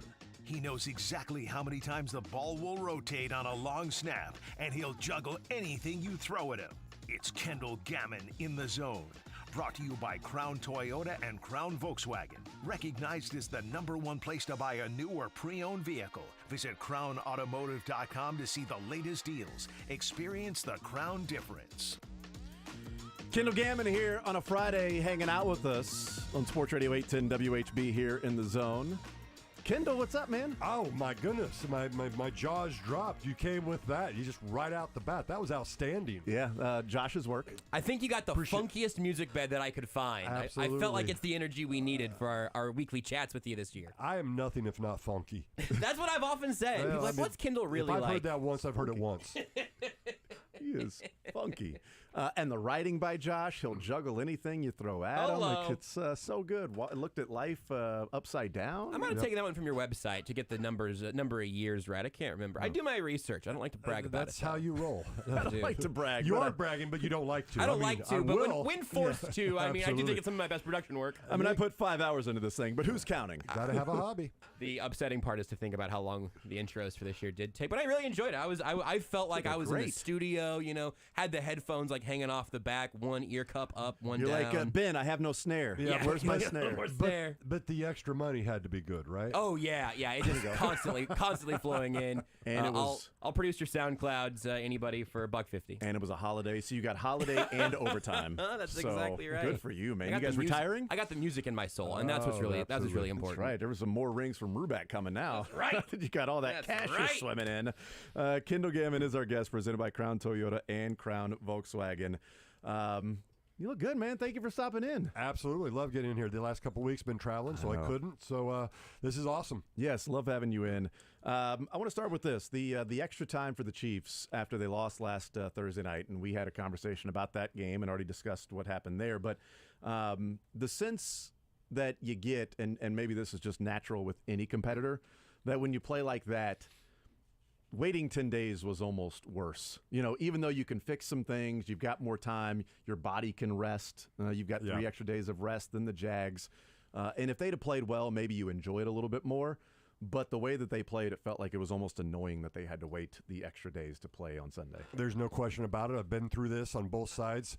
When you have that weird week with the Thursday, when you win, it's awesome because you get the extra rest and you just feeling good about things. And when you lose, time just stands still. And I've got to believe those guys in the locker room, having been in there myself before, which is you're just ready to go. You want to go. Plus, you understand also. I mean, you're 0-1. You're staring 0-2 in the face. I don't think that's going to happen. I don't see it happening at all. I think they're going to be hyper focused, but you're ready to get going. There's no doubt. And the level of concentration, I think it's always there, but it does. I'm sure it does heighten a little bit. The and the leadership on this team, like we've talked about it before, I think also is part of that, to where, those things that need to be corrected, typically in the Chiefs' time, and Patrick Mahomes and Andy Reid, has been corrected. They lost to the Colts, and who did they play the next week? I can't remember. Was that the Bucs game or was that the 49ers game? I'll let you know. So they played Dylan the Bucs. says the Bucs because Dylan knows everything about football. There were a couple of those games last year. I need to pull it up real quick because I was thinking about it, and then the games escaped my mind as we were talking about it. So I don't do research, Kendall. And I brag about that. So they lost to the Colts, and then they played that way against Tampa.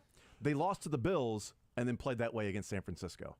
Those are sort of the 2 weeks that stand out. Played poorly against the Colts, came out and busted the Bucs. Right. They felt like they gave one away and played poorly against the Bills. Came out and busted the 49ers. And that was a 49ers team that made the NFC Championship game. That's at least the evidence that we've seen recently of how this team has come back and responded from poor performances. Well, they're a wounded animal, but they're a wounded animal that's the world champions, that has all kinds of weapons. They didn't have them all at their disposal last week. They do this week. We can talk about all these things and give Detroit credit, and you do, and all this. It's a different game if those things are in play, but they're not in terms of Kelsey and Jones. That's just what I believe. And I think most people would subscribe to that fact. So This is tough sledding this week for Jacksonville. You've got a team coming in that's focused, and of course that'll be the message down there all week long. Fortunately, they're at their place, but I still think that, obviously the Chiefs are going to get this win. I think it's more than even the line. I think you said earlier it was 3.5 or so, but this is a team that wants to prove something because obviously they were the only game on TV. It was the opening, and I mean, they didn't lay an egg per se, but they lost, and they had a chance to win still. And, I thought it was handled well from everybody, and Patrick Mahomes to begin with, or more likely a Big Red, and how he talked about it in terms of, this isn't how the receivers have performed in the past. You wouldn't expect it to continue. And he kept the confidence side of it going. I think it's important as a leader to keep that confidence going. The one that I compare Big Red to a lot is, coach I had the first 4 years in Pittsburgh, former Chiefs defensive coordinator, and Bill Cowher, and he was good at that. I mean, sometimes you just say, listen, I mean, we don't like it. It shouldn't have happened. I mean, there's been times I remember in those years where we just got blown out of a game. He's like, we're not even going to watch it. I mean, we're on to the next game. I mean, he invented it. It wasn't Belichick. He invented it. And I think you see a little bit of that with Big Red, which is it's one of 17. The drops that happened and maybe the struggles that were taking place with the Chiefs, do you think it's one of those to where, it's coincidental that, Sky Moore had the drop that C.J. Gardner-Johnson goes and punches it out, and it's incredible timing by him to make that play. Sky Moore reaches back behind him, and it's not exactly where the ball needed to be, but also Patrick Mahomes' reaction after that was to look at Sky Moore and say, like, slow down. It was sort of like, he was throttling him a little bit because he was a crossing route and you're going into zone coverage. So as a QB, you throw to the back end. You're actually trying to save his head so he doesn't get it taken off. It's a great way to say it. He was trying to throttle him down a little bit, and that's why it was behind him. Kadarius Toney with the drops.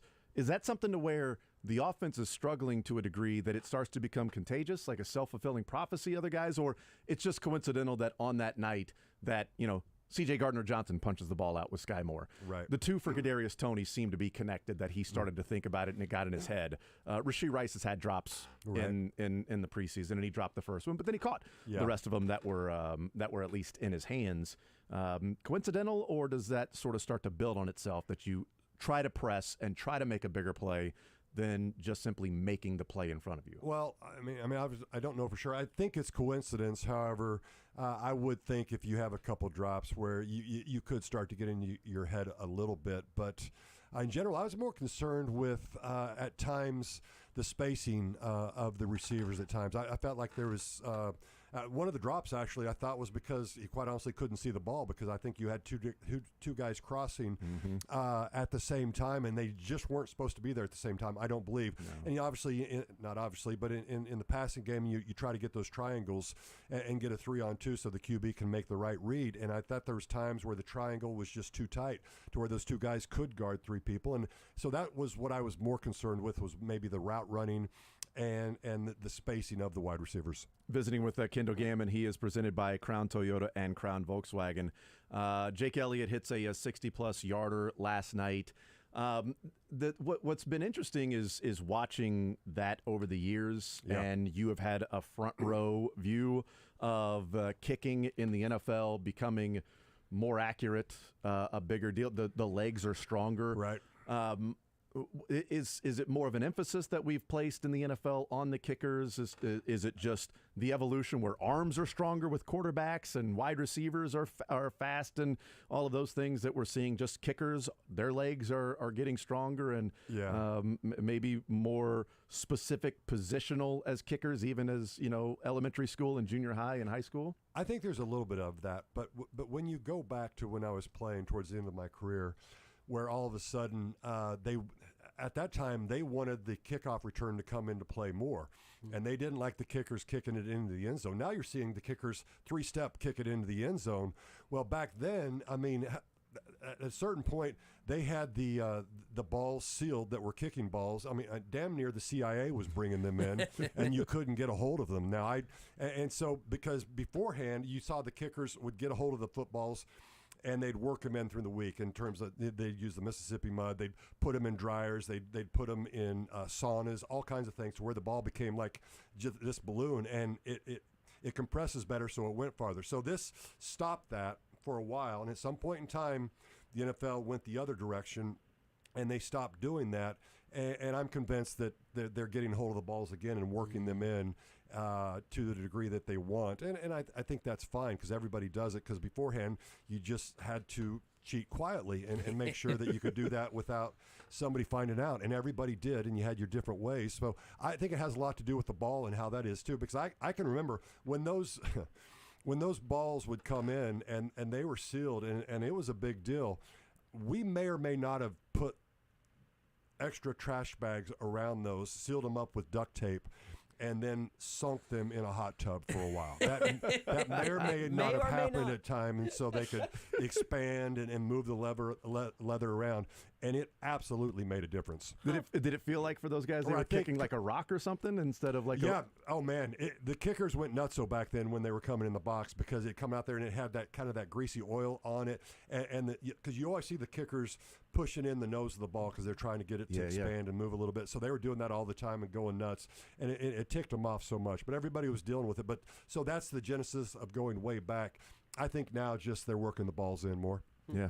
Visiting with Kendall Gammon, did you happen to see Bill Belichick's 10-minute answer when asked about the long snapper? I had so many people text me. I texting me that one. I was going to text you as well, but I'm like, I got to imagine that everybody in his life that has seen that on the internet has sent it to him. Did you get a chance to watch I watched the whole thing. I watched all 10 minutes because I was fascinated by Bill Belichick answering one question for 10 minutes, which was unbelievable. But did you get a chance to watch that whole thing? I had a chance, but I didn't.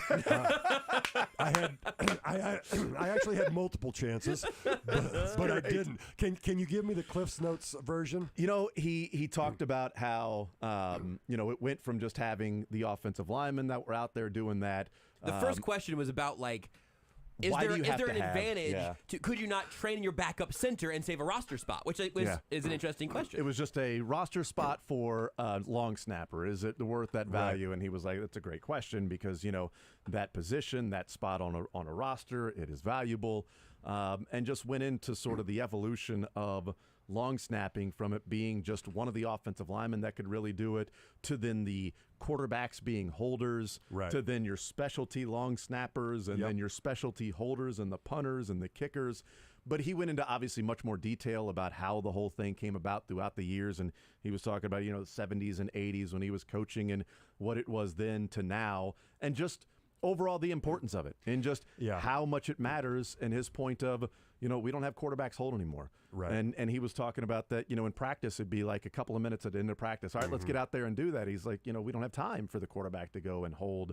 And the center would be doing his regular snaps, and now all of a sudden he's got to do something completely different, a completely different stance, different technique just to do that. And now you're taking a chance of taking 3 points on off the board because, this guy is snapping and it's bouncing back, or the quarterback doesn't have a lot of practice. And so just over the years, his reasoning as to why, that is a valuable position to have on the team of somebody that can do that specific thing. It really is. I was the first long snapper ever invited to the Combine, and actually the first long snapper added to a Pro Bowl roster, which I was very proud of, and that was because of Coach Cowher. But, when they drafted me, if you don't know, Myron Cope drafted me. Which is the equivalent of Mitch Holthus. I don't know if I told you that story before, because 11th to 12th round, let's be honest, they don't play very often, and so I wasn't even drafted by the coaches, but they saw an importance. I've been told, and I think it's true that I was maybe the first to really be the first complete specialist as far as just a long snapper. There may have been one or two others, I don't know, but the story's not as good if I go there. So it sounds better if I say it this way. But I was at the forefront of it. When I came into the league, there was no team that had just a long snapper. When I left the league, every single team had a long snapper, and there was 3 specialist positions as opposed to 2. So it is a big deal. I don't know if this actually happened. I think it did from the guys that told me, but, I was cut by the Steelers and then went to New Orleans the next day, and I was there. But the Steelers that year, they actually had a bad snap that did not allow them to get a kickoff against Jacksonville, of all teams. And I remember because I was in New Orleans and my phone just blew up. And, of course, I was in bed. I wasn't even watching it. And it was because of a bad snap, and they were trying to get by with Pittsburgh. And I was told that Coach Cower made some comments about he would never not have just a long snapper on his team ever, and I think that held true. So it is a big deal. That was the last thing that people were taking advantage of, because even if you are a center and you can long snap like some did for a while, 16, 17 games in, really half the season in, or even more, or even less, your hands are going to get beat up. So even if you can do it, you can't do it as well as you used to, because you're never healthy once you get into it. So if you have a guy that's playing a lot, or even a center, then that's a big deal. That's why one of the many reasons, I don't know if you know, Bruce Matthews, who's, I think he's in the Hall of Fame and played center for the Oilers his whole time. He was a long snapper as well, and he was great. And I have no idea how he did that, to do all that stuff. It's just amazing to me. So, but I also remember hearing about the things of, you get beat up, and it is what it is. It's a big deal now, more than ever, because the games are decided by so few points, and even an extra point being out there at, I guess, 33 yards or whatever from where they're kicking it, somewhere in there. That's a big deal. He also talked about the evolution of the blocking for the long snapper, where now that there are some changes in the rules to where you had to have somebody that could snap it and then block. I mean, immediately your center could snap it, but and he talked about the different different techniques. He's like, well, sometimes you get a long snapper that's a look through the legs long snapper. You got another guy that might be able to look ahead long snapper, and so again, 10 minutes of Bill Belichick talking, like he got awesome. Incredibly detailed on the I don't know about everybody else. No, it was fascinating for me too, because I never have given it that much thought as to the evolution. Well, that hurts. I've always thought that you were the first one, and I didn't know if it was because I watched the Chiefs growing up, and back then we weren't watching all the games. Sunday Ticket and Red Zone, wasn't around in the 90s. I was watching the Monday night game and the Chiefs game essentially, and I just remember like the talk about the advantage the Chiefs had in having Kendall Gammon, and what he was able to do as a long snapper, and it just sort of was something I just thought that every other team had at the time, because I was younger and wasn't working in the industry that job is to study all of those things. Right. And so from that being the origin of my introduction of long snapping and everything, it became really fascinating to hear that evolution from Bill Belichick and how detailed it was about the techniques and different types of long snappers, and the fact that the blocking and the rules by the NFL has also changed some of the ways that long snapping. And I didn't like importance. that change, because I could block after I snapped for field goals, because I could hold in there. So I thought that separated me, but it was a good safety measure. Going in with the other thing, because even on my open, it talked about 3.5 revolutions, and I know everybody is wondering, so we've got to dispel the issues with it, which is 3.5 revolutions, because then the laces were out each and every time. And I remember when as a rookie, I'm at Latrobe, Pennsylvania, and Gary Anderson, a little South African kicker, just a cute little bugger. He's about 5'2", and you tussle his hair and play "Got Your Nose." He was a good guy, but he, I remember him walking up to me in this accent and just talking about could you snap the ball so that the laces are out every time? And I was just like, oh.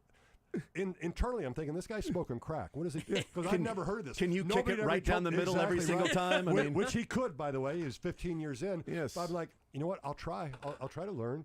And I did. And what I found out was, again, I was on the forefront. I was one of the first, if not the first, who was throwing the ball back so the laces were out each and every time, because we didn't want Ace Ventura, laces out, Dan. I know you haven't seen it yet, but we will get to it. We'll give you a Cliff's Notes version, Joshua. I'll take it. Spoiler alert, Finkel and Einhorn.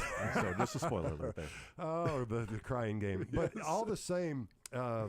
So, some of those things. And those are the little things. And they're like that for a lot of different positions that you don't know. Until you're involved in it, there's so many little things to do about it. Because when I speak, I talk about those things. Because the ball I snap travels about 40 miles an hour, actually 43, 600 revolutions per minute. I snap it at a 5-degree angle. I mean, just these crazy things. Yeah, Kendall had too much time on his hands. I know. But those are the little things that you would never know. But when I speak, that's what I talk about. Everybody does things that other people don't understand, and the little things that go on. I mean, you sitting over there running everything, what you're doing, or you're doing right here. There's all kinds of things you guys are doing that others wouldn't realize, and it's kind of interesting. So I guess this is my 15 minutes of fame right now, but all the same, it is interesting. But the 5 degrees thing is really interesting to me because with today's technology, I think it'd be easier for a long snapper to say, I want to snap it back at 5 degrees. And so with the different camera angles and things that they can use now, I mean, they've got pitch tracks in baseball to know exactly the spin and how many RPMs and the break on a pitch, to where if you're a long snapper, you could probably set up a certain way and snap it, and it's like, well, that was actually 5.8 degrees. Okay, that was actually 4.6. To be able to get it down to where this is going to be 5 degrees every time I'm snapping the ball. Right. Probably a little more difficult without having some of the easier things that maybe long snappers can use today. Well, you understand, because for me, I tried to snap the ball about 12 to 18 inches above the spot, so I could just catch it and set it down. So I was never looking at the degrees or having something. I found that out afterwards when I was speaking, and I wanted another fact and figured that one out, or had somebody help me figure it out. But you knew if you were snapping it right because of where they were catching it and putting it down. And that ultimately made it easier for the kicker to make kicks. Does it bother you if there's a bad snap that you see in the NFL? It does. And I tell my wife about it. I was like, that wasn't good. That being said, and I get a lot of credit for, and I had a nice career, and I get a lot of credit for it. But, I mean, James Winchester and how he does it here, I think he's in his 9th or 10th year. The dude's fabulous on how he does everything. And not only the snapping, but athletically, the fact of running down and being more of a force in the tackling game than maybe I was. I was kind of a sheepdog. I would herd them to other people and let them. I thought tackles were showy, so I would help other people. But it is amazing. I mean, every major college has a long snapper on scholarship, let alone smaller schools as well. I saw last night. I thought about you. But last night, the extra point went in. It went through the uprights, but he kicked the laces. I mean, just the laces were showing. It was the view from behind the kicker, as they typically show in. Right. But the replay shows in the holder tried to spin it, but the laces were right there. He kicked the laces. It went through, but that was the first thing. That's why I think NFL fans are smart enough to notice those things now. I mean, now they do. Yes. Hell, it was such a big conversation around here last year of watching.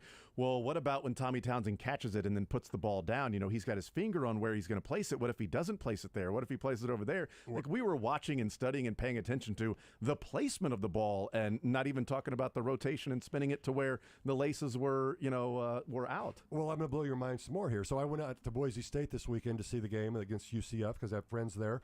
And Steve Cheek, who spent a year here, was a punter for a while, and a great dude, but he just got hurt and he didn't do it. But we were talking about the laces or whatever, and he reminded me of something. I remembered it when he reminded me. He goes, yeah, we sat down, and he goes, we did things, and you're snapping the ball, and I evidently asked him if the laces were where they need to be. He goes, well, they're about a quarter turn off, but it's fine. It's still right there, and I can move it. I'm like, well, you're reaching out to catch the ball. Can you just let it get there and then set it down? He goes, Kendall, so I did. And it's like, oh, yeah, okay, now the laces are right on my fingers. I just set it down. And I just understood that sometimes if you reach out, and you think about that, you take that much distance off of it, how that changes things. And I know this is crazy that we're talking about this, but this is the attention that every position does in terms of this is the type of stuff that every position pays attention to in the NFL when you get to this level. Is you're dissecting everything. Well, that's my favorite part of it. That's my favorite part about the Belichick thing and all of that. That whole clip was a relatively innocuous question about roster construction. He had a 10-minute dissertation ready to go, and I'm imagining if he's got it for long snapping, he's got it just as much to say about every other detail in the sport. No doubt. And it's so hard, man. We were talking in the break about like the prime vision for Thursday Night Football that they have, which I have loved seeing the over the top view, and still. I benefit from having their names above their heads because it's hard to see numbers from afar. The stuff that goes on in practice, the little nuances like that. Right. Anytime we get a glimpse at that, I'm grateful because there's so many. Right. Well, even like we focus a lot on some of the details with the offense, wide receivers, and what happened in the game. And Josh and I talked about it this week that in the possession where the Chiefs end up kicking a field goal, when they had 2nd and 2 and 3rd and 2. And the 2nd and 2 was the pass to Sky Moore, the RPO that was behind him, where the great term that you used is Mahomes was trying to throttle, Sky Moore down when he looked at him and did the palm of like, okay, just slow it down. The next play was when the wires were crossed on the crossing pattern between Richie James and Kadarius Toney. My takeaway in looking at it and sort of knowing how the Chiefs have done things is they always throw to the underneath crosser. So when they have those crossers, the guy who's closest to Mahomes is the guy who gets the ball. He was looking towards Kadarius Toney, or looking where he threw the ball was to Kadarius Toney.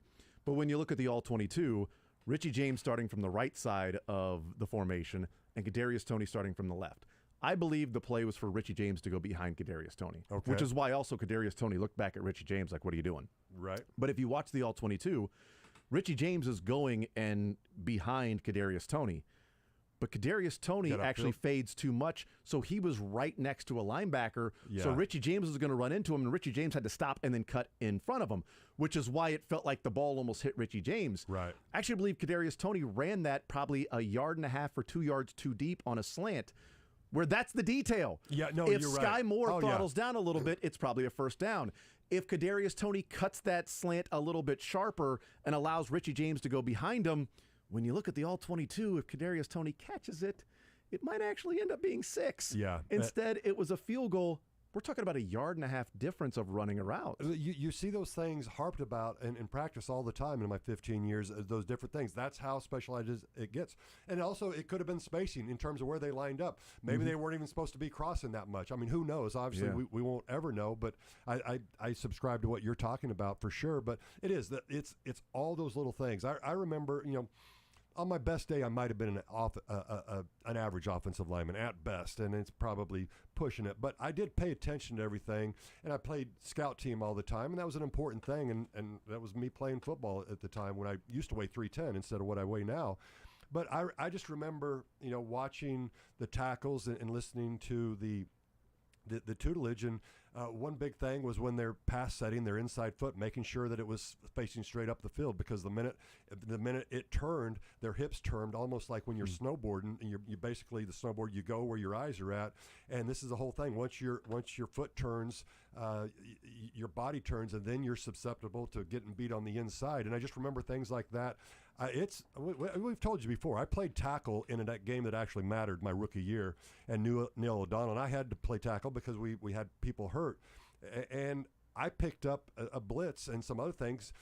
We switched it on that right side because I had a little bit of a clue. Was it lucky? Probably. It might have been. I don't know. But I had listened. Meanwhile, the other side, didn't know what was going on. And certainly nobody wanted me in there. I mean, Neil didn't even know my name and asked why I was in there. Hey, you. So, exactly. It wasn't too far off that. Was there a middle name? Yes, it might have been. Kendall Gammon, Crown Toyota, Crown Volkswagen. Last one real quick. Do you have a prediction, a score maybe in mind for Chiefs and Jags Sunday? Yeah, I just think the Chiefs, I think there's a late touchdown by the Jags to take it to 31-24 with the Chiefs getting the win. I think it could be a little bit worse. I think they're going to be out for blood, and I think they're going to be, as I said, hyper-focused. But I'm going to go with that for now. We'll see what happens. Kendall Gammon, Kendall, you're the man. Appreciate the time as always, brother. Good to see you. Already looking forward to our conversation next week. It'll be the same intro, though. I'm not going to do a new one for each week. Okay, Just set your expectations accordingly. Okay. So he works somewhat hard. Yeah. I work hard about once a year, and I feel like that should be good enough for everybody. Oh, absolutely. Dare to be average. Kendall Gammon, Crown Toyota, Crown Volkswagen, recognized as the #1 place to buy a new or pre-owned vehicle. Visit crownautomotive.com and see the latest details. Experience the Crown difference. You're in the zone with Jason Anderson on Sports Radio 810 WHB.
All right, thank you to Kendall Gammett, presented by Crown Toyota and Crown Volkswagen, joining us each and every Friday at noon. We will hear from Andy Reid, and I'm not sure if we have seen who the players may be at the podium today, but Andy Reid in his Fast Friday press conference in the final walkthrough.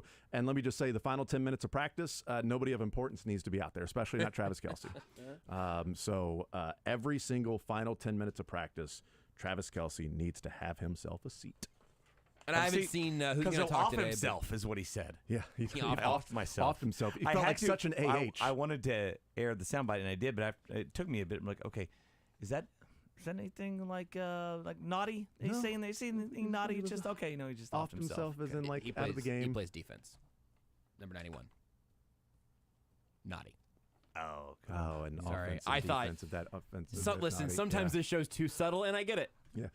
And also, like, how annoyed he was at himself that he said, well, I mean, I got lazy on the last couple of routes and just didn't go as hard as I should have and put my foot in the ground and tried to cut. And it's, and he was very annoyed at himself. But, man, he was so candid and in-depth and detailed on some of those things in the process of going through that, which was really interesting, surprising. And, look, hopefully he's playing on Sunday because certainly he can make a difference when he is out there. But, yeah.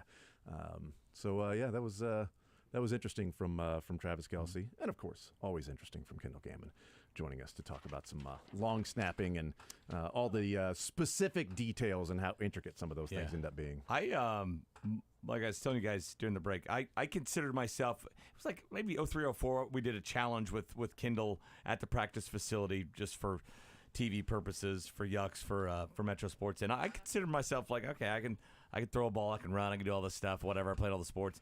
It was so incredibly hard snapping between my legs, trying to hit stuff with any sort of velocity whatsoever. Right.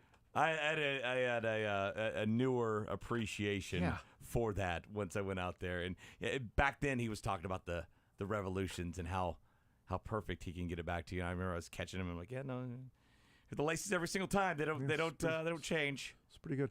Josh, do you think you can challenge Kendall? You're a long snapper. I would love to recreate just sort of the long snapping combine because I'm genuinely not sure how it would go. I know I've got some long snapping power still. I know I learned enough of the technique in high school that I feel like I would clear average, not your average. Long-snapped? I long snapped in high school. Yeah, he was. He was Maranatha Christian Academy. You played football at Maranatha? I did. He just not learning this. He long snapped for Maranatha. No. Listen, by it's the end a 2A school. They don't just have kids that long snap. They did. That's the point about Josh. They actually did. The end of my senior season, I think we ended with 13 players total. So I played plenty. We all played plenty. Was it 6-man? Was it 8-man? No, it was 11. Oh, wow. Good for you. Yeah. No, how did I not know this? Yeah, I live most of my life in the trenches. That's how I go. How I roll. I thought you lived most of your life in the kitchen where you did homeschool. I do. I still did mostly that. It was sort of an on-again, off-again relationship. You were with like football. Tim Tebow. He was homeschooled, but he was able to go to Nice High School in Jacksonville. Really, really big part of the homeschool football playing community. That Tim Tebow, believe it or not, he was onto a god actually. So that was the only thing you did was long snap? No. I did other stuff too. Okay. It was just one of the things. The only thing he did okay. It was the only thing I was good at was the long snapping, and even that wasn't great actually. Good. We didn't kick much. They have a nice new facility now. Maranatha does. They sure didn't. New football field. Well, when you got Josh over here donating money to him, I mean, come on. That's right. Look. I enjoyed it. There were like two campuses. One was north of Shawnee Mission. One was south of Shawnee Mission. This one was like. I would say this one's right on Shawnee Mission Parkway. Which way? Well, I don't know. You don't know your directions? No, I don't know. I'm not good with cardinal directions, Mick. This is not new. Shawnee Mission Parkway goes east-west, basically. Yeah, was it east-west, on the south or the north side? Did you go? If you, I don't know, man. It was a long time. It was 10 years ago. Can you imagine Google it. looking towards Missouri on Shawnee Mission Parkway? You're driving down Shawnee Mission Park. So Mick, my family lived really close to where you live. Yeah. So I would drive down Shawnee Mission Parkway, which is east. And then take a right or a left. And then I would eventually take a left. I think it's north then. So there you go. North. Oh my gosh. It's been a long time since I made that drive. Teach directions at home. I didn't have to navigate. School? I'd have to navigate outside of my house. If I could go bedroom to kitchen to bathroom, I'm good. It's a big city thing. I think there's a lot of people that grow up in big towns that just don't really know directions or really roads. They're like, I know how to get there. I can't tell you the roads, or which direction that is, but I know how to get there. Yeah, just give me little markers along the way. I was made fun of in first grade if I did not know my directions. GPSs have also completely Yeah, we did not corrected have that back then. That helped. completely. I haven't had to think about navigating. Could you read in a map long of, like, time. the old atlases? I mean, Yeah, one of I those. think Could you read a map? I think I could, but I never would by choice, and that's why a map's I'm just where I'm at basically now. an aerial satellite view. Yeah. I think I could navigate through with a map, but my entire time driving, I've had the option to have my phone tell me where to go, and sometimes it's like, hey, tell me the quickest way to go. We can switch it up today. Just get me there a little early. Dude, we took a road trip in like 93, 94, and I just remember like the stack of maps that you Oh, had man. in the car. Every car we had multiple those Rand McNally's books. And like you're going to Ohio, right? It would have a big thing of Ohio. Next page, it would have just Cincinnati. The next page, you have just Columbus. Next page, just Cleveland. So all the metropolitan areas, they would zoom in for you. And it was, I mean. And it never updated in real time if there was a wreck it did or not, anything. it did not. I had the Waze map. It was great. It worked that way. Or back in the day when you would have to print off the MapQuest or whatever. Yeah, or the directions. Print the MapQuest directions. I did do that at some point Last as week? a young driver. That's the closest I ever got for me actually having to navigate. I did definitely print off some MapQuest navigations at some point. Yeah. That's exactly how old I am. I did that for The about a year. toughest directions were like the first three getting out of your neighborhood. I'm like, oh, is this what? Okay. I guess My mom just texted me south, by the way. South, so you took a right. But depending on which way he was going, east or west, if he was going west and Well, took a he left, was then going west of it if he lived over by me, and so he was going east, and south would be That's to the definitely, right. that's definitely true. It'll be Mike Dana today. Just, That's it? Just him? And Andy Reid and Mike Dana, sorry. Well, no, that's still what I meant. But That's it? just Mike Dana. Okay, Yep. Andy all Reid right. and Mike Dana today in a I'm Fast on Friday. the Dana wagon. I call him Mike Dana. Mike Dana. They actually I've settled on it. What Mike the Dana? Chiefs are doing today is they're giving you Andy Reid and then their best interior defensive lineman in Week 1 and their best edge lineman in Week 1. That's right. It's both Mike Dana. I didn't see the. I haven't found the audio. I wish I did. But Jason Kelsey essentially confirming Travis and Taylor Swift. Really? He said, I've read the quotes of I cannot confirm nor deny, but he represents all of football, so be a gentleman. That's kind of confirmation. That's kind of confirmation that he's dating. Taylor Swift. I love the shot of her just talking. You can't tell what she's talking about. You see it on Twitter Yes. at the Music Awards or whatever the other night. She's like, he's had 7 1,000-yard seasons, which is a record, by the way. So good. So good.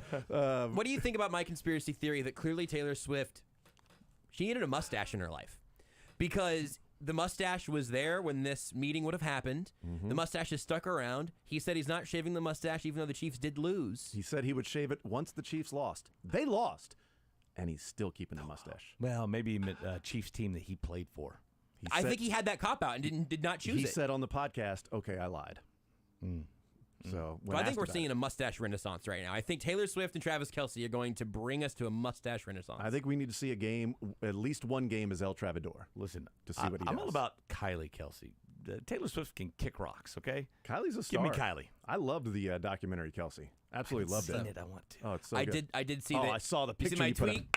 Ed Kelsey and me, similar wardrobes. That was the exact same shirt. Hawaiian shirt. Same Yeah. exact. Literally the exact same shirt.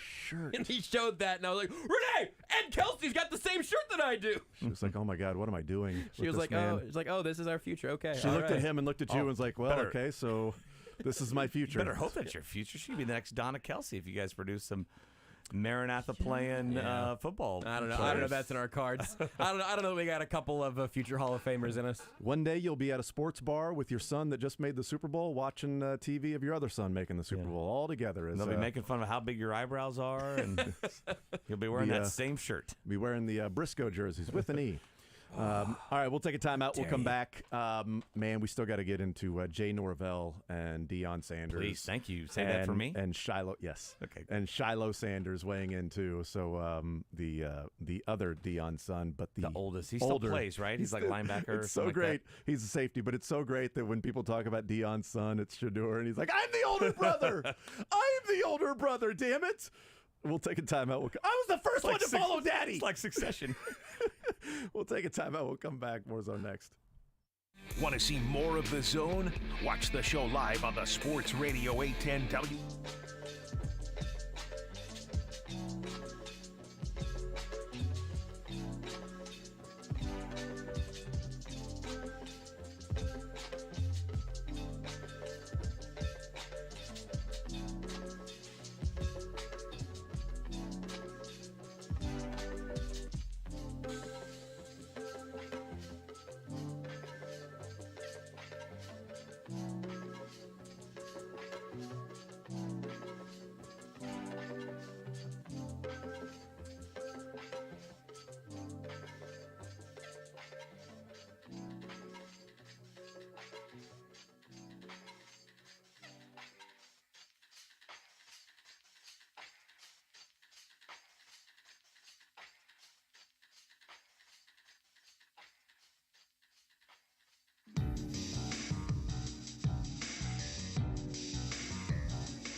My bad. I thought that was music for like a commercial or something. I'm like just hanging out, just looking at the interwebs, all of that stuff. We're going to play those clips after we hear from Andy Reid and Mike Danana. Danimals. Oh, man, That's I right. loved Danimals. Dina. Yeah. Like Dina. He should be called the Danimal. I think he should. Wow. Why isn't he called the Danimal? Why did it take us this long? Not made enough plays. I mean, we got Furious George. Yeah. The Right. Danimal. We should have the Danimal and Furious George. Done. And the What do you got for the Felix? president King of Felix. King Felix. There you go. That's already there. The Prince president Felix, of Sac maybe? Nation. Nah, Take he's that. king. Come on, man.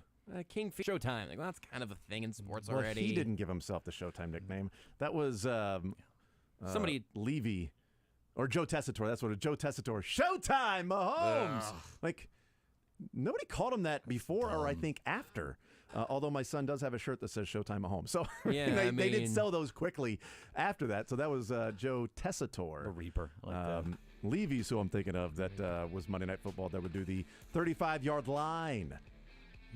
He yells when he talks. Also, Clyde Edwards-Helaire. Look, you got a coaching point there. Silent H, and he wanted to make sure you knew it. Clyde Edwards-Helaire carries the ball to the 35-yard line. Showtime! We'll hear from Andy Reid and the Danimal coming up on the other side of the break. I think we can make that Fast happen, Friday. man. That's really good. The Danimal! Like, he was a Danimal against the Lions. Damn it. He was. Darn right. We'll take a timeout. We will hear from Andy Reid. We'll hear from Mike Dana, and then we'll have some fun with the Colorado and Colorado State game. Oh, that's real fun. And throwing all of our money on Colorado now. Did you see how Mick walked in here? Hat on, sunglasses on. Boom. His mom So I didn't talk teach to him right. adults, but you guys aren't adults. I'm McCall from Lee Summit Subaru, and we're committed to helping our community through the Subaru Love Promise. Like our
WHB, Kansas City.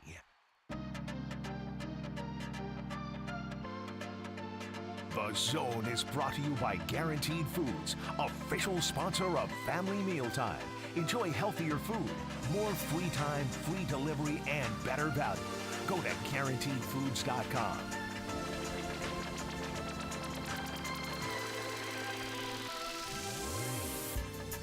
We'll hear from Andy Reid and we'll hear from the Danimal. I'm going with it. We are Big Red going and the Danimal. with it, man. It's my favorite alternative rock band. Big Red and the Danimals. Big Red and the Danimals. That's right. The Pips. Gladys Knight and the Pips. Can you hear Jimmy, Mick? I can hear Jimmy. I think you seem to be like a guy that could hear Jimmy. I listen to Jimmy. Josh can't hear Jimmy. I can't hear Jimmy. No, he can't. You can listen to him, but Yeah, can't hear. You can't hear Jimmy. We will hear Andy Reid and maybe get an update on the practices, the limited practice for Travis Kelce, L'Jarius Designations Sneed today, right? Yeah, and Chris Jones. Chris Jones for rest, Travis Kelce for knee, L'Jarius Sneed for knee. We'll see if those guys were full participants or limited in practice. So there is video out there today of practice. Have you seen it, Josh? Is this the one you showed me during the break? Oh, I thought I showed Jason. Then yes, I have seen You it. guys are the same. I was going to ask Oh. Jason if he had seen it because I So wasn't it sure is if he had Travis shown Kelce him. running. Have you seen it back yet? Hold on. Have you seen it yet? I have not seen it. Okay, all So right. tell Hold me. on, man. Okay. I don't want you You to see it, and then be I'll describe Yeah, it. hold on, man. Okay. It's not. It doesn't look great. It here. looks tough. Kelsey goes here grabbing his. Oh, that's awesome. That's amazing. He's running back towards the cameras. He knows everybody's following him because we have literally 2 minutes to shoot practice. As I told Aaron on Wednesday, shoot Kelce and Chris Jones. We don't care. Film Kelsey and Chris Jones. There's no film. Well, I in the just camera. did. But I didn't don't like shoot them. hearing you say shoot Travis Kelsey. Okay, yeah. Yeah, what do you... Words have different meanings. Record Fellas, Travis. okay? That's right. That's just why I don't take off my hat and my sunglasses when I talk to you children. And so That's a mom problem. So he knows Sounds like. everybody's following him, and he starts to limp, and he starts to grab at that. Is it his right knee? Yeah, right knee. His right knee, and he stops, and he looks, and he just starts twerking at the camera. The little It's the Lola fun- Bonta, That's right. Casey Curran It's the fun celebration from last year. Excuse me, the Jesse Newell soccer celebration. Sorry, yeah. Inspired by, but truly mastered by Jesse Newell. I just love that Jesse Newell got annoyed that everybody was trying to celebrate with him. So he was trying to limp and hold his hamstring, and people were patting him on the back so that he finally got away from him so he could start twerking. It's an all-time celebration. Yeah, well played, Travis Kelce. Because when you showed me that, when he started doing that, I'm like, oh, no. Oh, yeah. All right, Travis, let's get down. That's the Taylor Swift action right there. He's twerking now that did he ever twerk before Taylor Swift? He gyrated. I don't think he twerked. The circle of emotions on this video for me is, is he hurt? Oh, that's funny. Oh, what if he got hurt and he was like, this is going to be the best way to play it off in front of the cameras? Think about it. Think about it. Maybe you guys took the bait. He's moved on from the stanky leg. Yeah, that's right. The stanky leg. Was it? He had a pretty stanky leg too. It was really stanky. I mean, I wouldn't want to be around that leg. What's the mashup of Taylor Swift and Travis Kelce going to be? What the T-Kels. Benifer? Oh, wait. T-Kels? Oh, wait. I don't know. Sorry, My brother Kelce. said T87. I think he's listening right now. He's driving in from Colorado. Hopefully he is. I thought it was the funniest thing, and other people haven't, but I was like, T87. T87. I like it. Yeah. I don't have a better really one, like it. certainly. Yeah. I'm really looking. Yeah. He was a blank space on the Chiefs roster last week. I do wonder if she's going to be there for that Eagles game. You know, because she's an Eagles fan. She's a big Eagles fan. There's so many artists that are Eagles fans. What's up with that? Big Eagles fan. Zach Bryan, big old Eagles fan. Zach Bryan's an Eagles fan. Meek Mill, Meek from Mill, Philadelphia. Philly, yeah. Andy Reid was at one point. Here he is. was.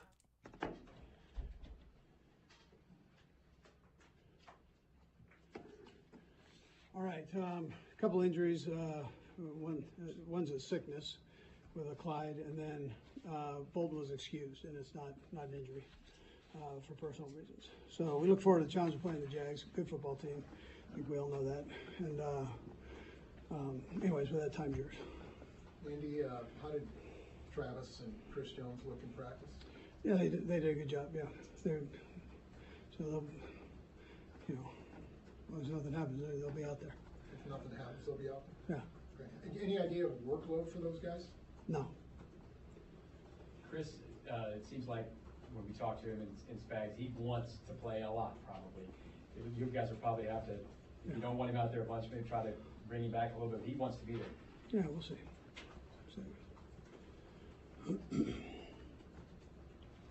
As you guys get through the tape with Jacksonville, you know they're a really good team that's hungry. You guys have played them a bunch this last year or so. Anything stick out to you as you work through that's going to be a different challenge than maybe you saw earlier in the week?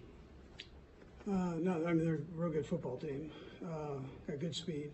I mean, number 0 is the newest of the bunch, and he's very, very good. So we know that.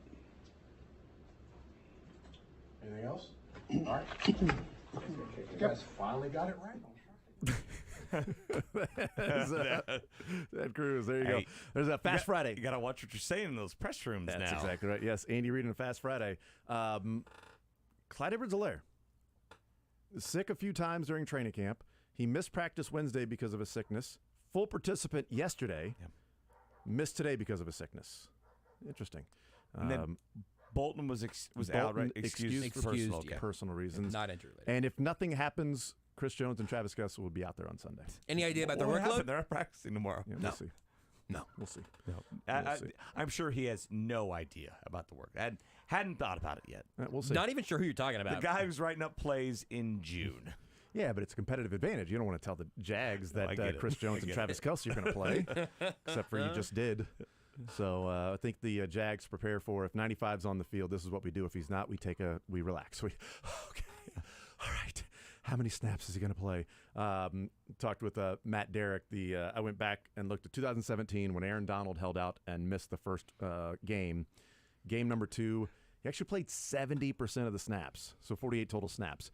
Now, Matt Derrick brought up a really good point and said, "Is he normally a close to 100% guy? Does he ever get subbed out?" He's a pretty high percentage snap guy.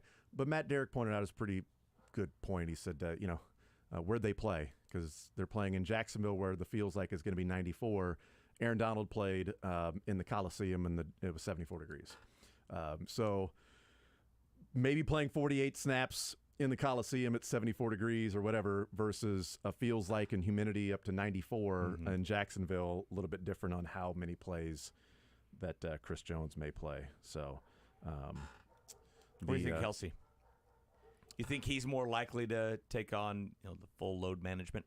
I think we're going to see a healthy split of Kelce and Gray.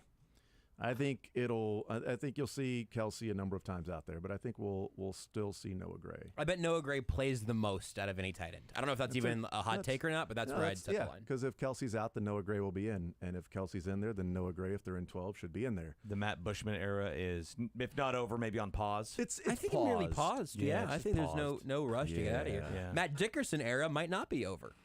He might get called up again. Really? I mean, I don't know. I man. think it's over. It's the same question about. I mean, he played a ton of snaps in week 1. Yeah. So if you're worried about snap counts, I might be more worried about Chris Jones' snap counts as opposed to Kelce's. More worried in what way? In terms of the workload he could take on in week 2. You would be more worried that there would be fewer snap counts for Chris Jones. Yes, correct. Yeah. That we just don't know exactly what kind of NFL shape he's in. Here's the animal. What's it going to mean to have Chris Jones back?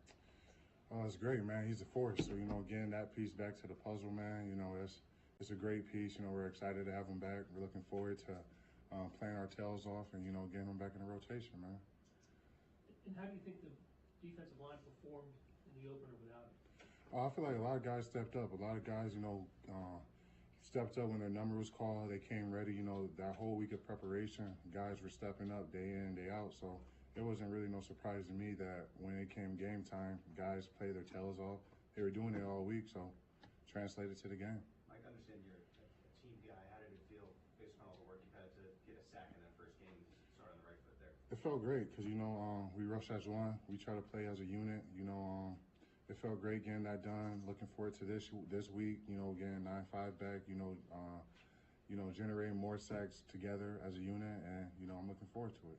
How much do you guys enjoy just Chris's presence being there, knowing that probably means one-on-ones for us? It is great, man. He's a character off the field. He's a great guy, a great teammate, a leader in the room, somebody you can look to that has information that can help you. And on the field, it's great. It opens it up for everybody. You got another dynamic piece on the field that can make plays and with the best of them, and it's great to have him back. Mike, Trevor's Lawrence is one of those young guys, young QBs in the league, man. What kind of problems does he pose as you watch him off the Trevor Lawrence is a gunslinger, man. He's up there with the top of the QBs that be throwing that ball, man. He can use his feet, make plays, extend plays. He got a great arm. The running backs are great, so he got a great unit behind him. But he's a great football player, great, smart. Looking forward to playing him. But he's a hell of a player. Gunslinger who can throw the rock anywhere. So exciting football player. Mike, understanding that Charles won't be back for another few weeks, but what do you feel like your group is capable of? What are your expectations for you? On just being a force in the game, man. Finding ways to dominate each and every snap. That's what we expect out of each other. I trust the guy next to me to handle his business just as much as I want to handle mine. Looking forward to getting him back in a few weeks, but while he's out, we just focus on, one step at a time. We just got 9-5 back. We're happy to have him back. So when we get all the pieces, it's going to be even better. You're a Michigan guy. Was that especially difficult loss for you last week? Yeah, my Michigan people was on my toe. They still on my toe right now. But it's okay, man. We moved on. It was a great game, and looking forward to this week. How many people did you have there? I had about 15 to 20. 20 is I'd say 20 to 20 people. It was everybody from Detroit, my family, friends, close friends, and it was great to have the support. Okay, thanks, Mike. Thank you, guys. All right, there's Mike Dana, that animal. Looking forward to having number 95 back. Should be good. Got a sack in that game.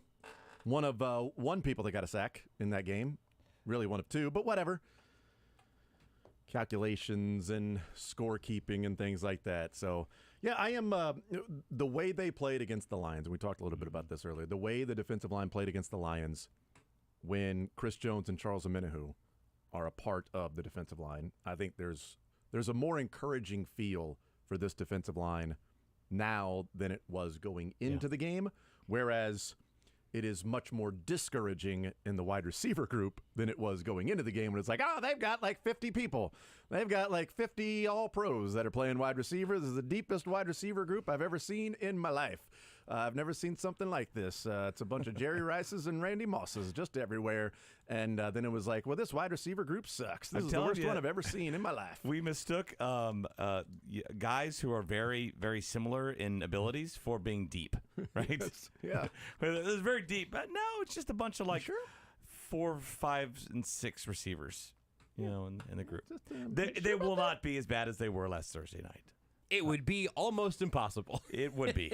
I think that is that's. I'm not worried. I'm worried more about the guys weren't open part rather than the guys were dropping balls part. But I think Travis Kelce's presence out there will alleviate that. I'm going to be watching over the next couple of hours now that Andy Reid said if nothing happens over the next couple of days that Travis Kelce will be playing. Just to see what the numbers do at DraftKings. Like yesterday, Patrick Mahomes over 2.5 touchdowns was like plus 135. Yeah. It's at plus 124 now. But that was even before Andy Reid said, if nothing happens, he's going to play. I wonder if that goes down, and I wonder if Patrick Mahomes right now is over-under is 296. If that goes up a little bit more. Just curious, maybe the total sitting at 51, it hasn't moved all week. So just something to keep in mind if all of a sudden Kelce and Chris Jones are expected to play in this game against the Jags. So they need it because they got to win this one. Well, here's the deal with Vegas. I was on a pregame betting show last week. I cheated on you guys last week before the Lions game. Open relationship. And so I told them, look, expect Travis Kelce to play and for a lot of points to be put up. So I don't know if Vegas has recovered from that 10 days ago. It's open relationship, man. Kendall was here before you, so it's not a big deal. You should see what he can do with the ball. That was before the game on Thursday? Yes, yeah. Oh, cool. I was at the stadium even. It was like 4 o'clock. I'm like, no, I wouldn't be surprised if Travis Kelce plays. I mean, we interviewed his owner this morning. And he had positive thoughts about it. He was optimistic, so a little inside info for all you bettors.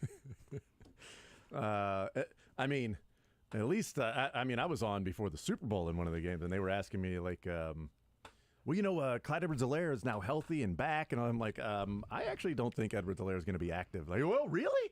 Like, yeah, I don't think I think Edwards-Helaire might be look a at healthy you getting stretch. stuff right. Great Yeah. story, Jason. Yeah. Awesome. Well, I like to point out. Wasn't hard to top my self-deprecating story, but you just put like. I just want to point out the one time 10 I got it stories right. above it. I'm sick and tired of leading being up to the 2017 draft. I loved that Patrick Mahomes fell out of Texas Tech. Loved that guy. Dylan?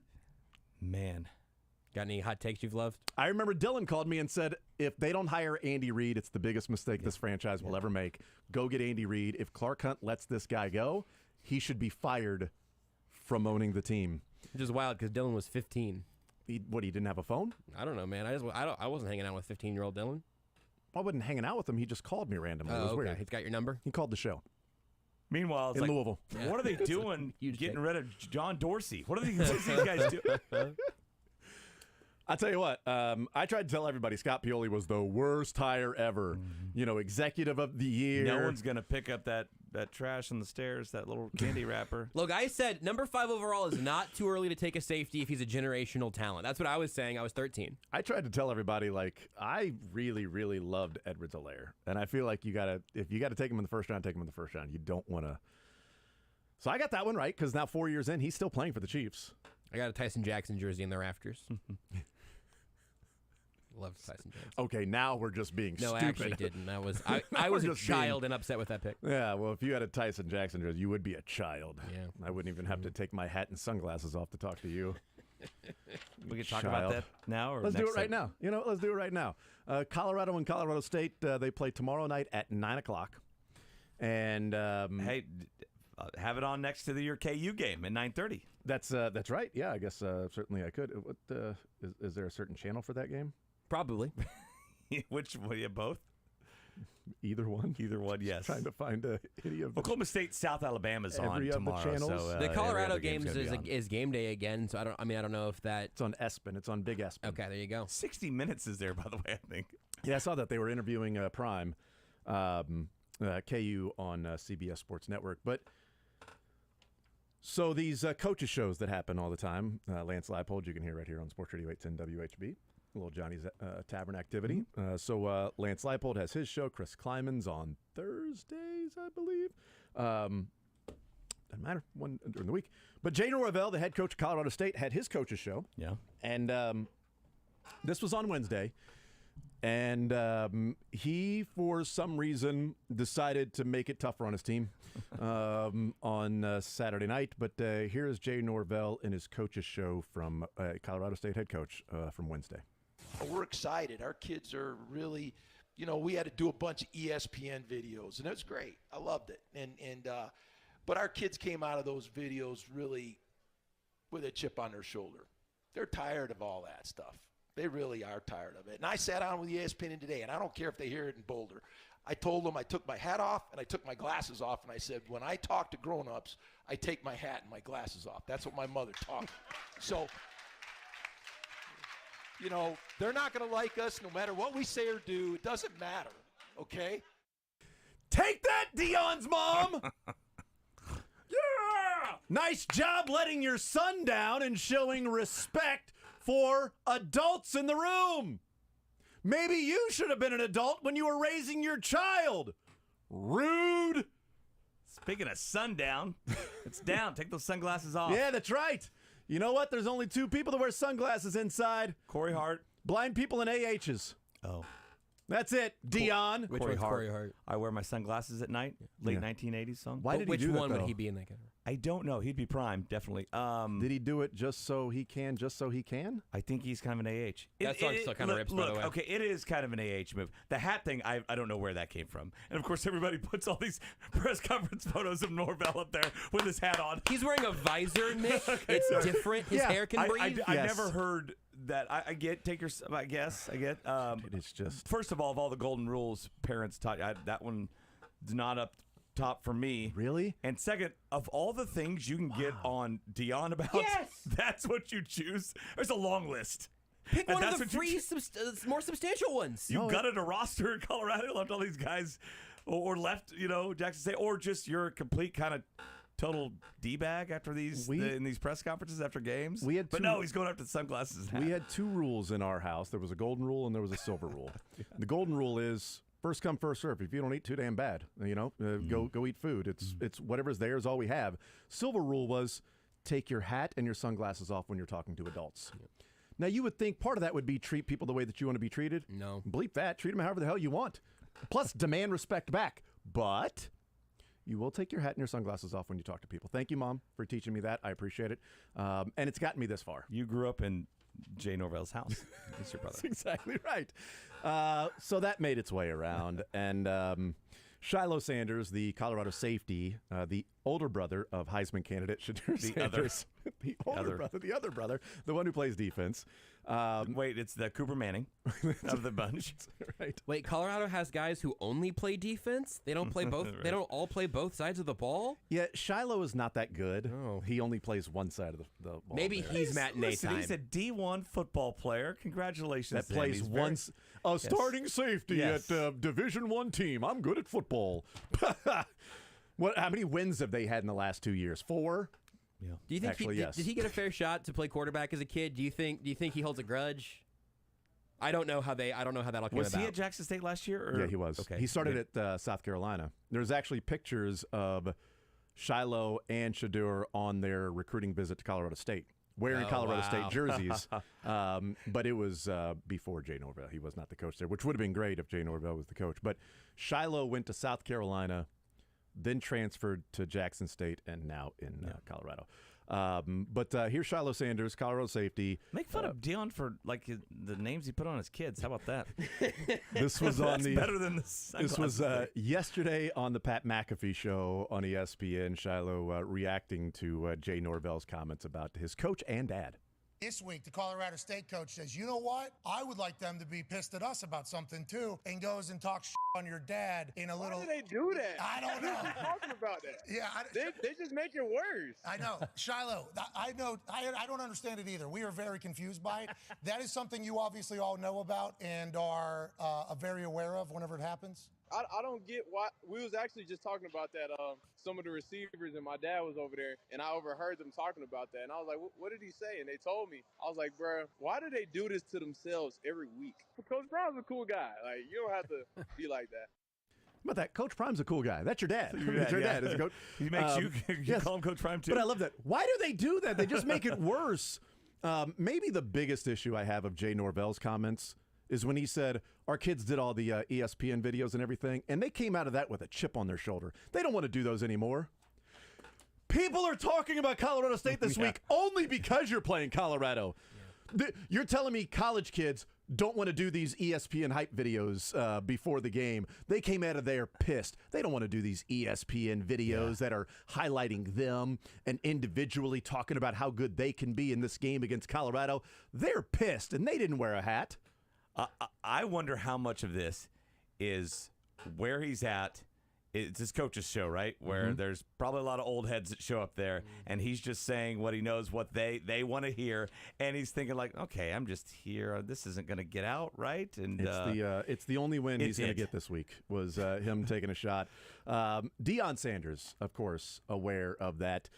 This was after practice yesterday, Deion Sanders and some live audio, or at least audio that was recording, of him talking to his players when practice wrapped up. Beautiful day, ain't it? Yes, sir. I'm minding my own business, watching some film, trying to get ready, trying to get out here and be the best coach I could be. And I look up and I read some bull junk that Dan said about us. Talk to us. Once again, talk to us. Why would you want to talk about us when we don't talk about nobody? All we do is go out here, work our butts off, and do our job on Saturday. But when they give us ammunition, they done messed around and made it what? It was just going to be a good game. They done messed around and made it. It was going to be a great test, a battle of Colorado, but they done messed around and made it. So I heard that first. And so I kind of rolled my eyes. I'm like, okay, what wasn't said this time? Because was it Sonny Dykes got mad at? He said Dykes just gave his opinion, I think, on the portal or something like that. And he took it as an offense to him. I felt like he fabricated that. So I'm like, okay, what did Norvell not say? I'm like, oh, no. He said something. Specifically Specifically toward him, and then talking about how he was raised and respect that he would show other people. I'm just looking forward to Deion And in that game, after putting, a 30 burger on him or winning by 30, walking out there, taking his hat and sunglasses off and shaking the hand. What's happening. Now it's going to be at midnight or whatever. I guess 8 o'clock there is when kickoff. So it'll be like, oh, yeah, it's college football. Midnight there. So he won't need – ooh, what if he put the sunglasses on just to go and shake What the if hand? he's like that meme? He takes sunglasses off and there's still another pair on. I love that. He's got the big goggles over like a little pair He's got of the jockey in the mud goggles. Taking them off and just keep dropping more sunglasses on. Amazing. I went ahead and once I saw the Jay Norvell comments, I went ahead and put the over on Shedeur Sanders, 341. Gave the points. The over on Xavier Weaver of 80.5 and the over on Travis Hunter, 73.5 yards. I think they're going to keep passing it and passing it and passing it and passing it, and they're not going to stop in the fourth quarter, and they're going to keep passing it. And Washington State, and I can't remember who their coach or their quarterback is, he put up 440 yards passing on Colorado State. I think Shedeur Sanders is going to have like 5 touchdowns and 400 yards. I put the over on like every receiver and Sanders because it's personal now, and they're going to beat him pretty good. You know who prime is, and I was talking with Duran the other night on Sunday Sound Off, who knows him well, knows him for years, knows him personally. Yeah. And he said it best. He's like, he's a promoter, right? That's what he is. He's a Don King type. He's going to promote. But if you know him personally, he cares. He's smart, all that stuff. So I go back and forth whether I'm cheering for Dion or not. Usually during the game, then after the game, I'm like, hey, really, why'd you have to be that way? And so, but I take Duran's word, very seriously. But you know who he is? He's Barry Switzer, and you're close to being old enough. You're not. That's how football was in the 1980s. You had these characters that were almost characters, like they were playing a role. They were there to be hated. I hated Barry Switzer. And then there were other guys Howard like Schnellenberger that. at Miami with the pipe and the bleep you and bring it on, and we're going to beat your ass. And I think it's great for college football, whether I'm liking Dion that day or I'm not. It's so great. It's great for Colorado and $18 million, right? They did business last week in Boulder, just around that game. It's we kind of haven't had that for a long time, right? Everybody's living this world now. You don't want to, step out. You'll be canceled. You'll be the joke of the day for 24 hours. But here he is, and it's like I said. Even though I dislike him sometimes, it is kind of a breath of fresh air. Of like, okay, here's somebody. That's who he is. I'm seeing that. That's who he is. Whereas, like most of the time, that's not who Nick Saban is, right? That's not who all these big time college football coaches are. They're very different than whether that guy's the same off the mic or on it. We'll take a timeout. We'll come back. We'll continue rolling more zone next. You're in the zone with Jason Anderson on Sports Radio 810 WHB.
Our big ones coming up this weekend. Chiefs and Jags, K-State, Mizzou. Missouri, that line, K-State now favored by 4. It has gone up a half point since yesterday. Because of my bet. That's exactly Because right. of my $5. 11 o'clock tomorrow morning on the SEC Network. KU favored by 28 on the road at Nevada. That is at 9:30 tomorrow night. A lot of points. Right here on Sports Radio 810 WHB. Let's hear from Eli and Chris Kleiman. Let's hear from Eli Drinkwitz on what he feels like are the keys to stopping Kansas State. I would say not turning the ball over, giving up special teams and defensive touchdowns. But Eli Drinkwitz weighing in on the keys to stopping Kansas State. There's a lot of keys. Obviously, to me, it always is going to start with defending the run. We're going to have to do a better job than we did last year defending the run.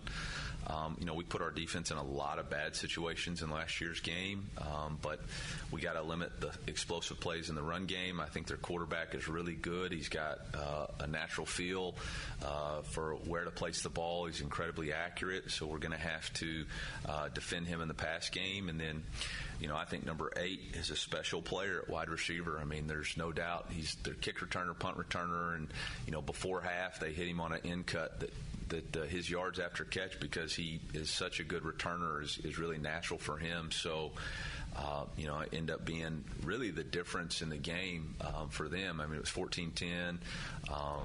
Troy had all the momentum, and they're able to get their ball, get the ball to Phillip, and he's able to make a big time play.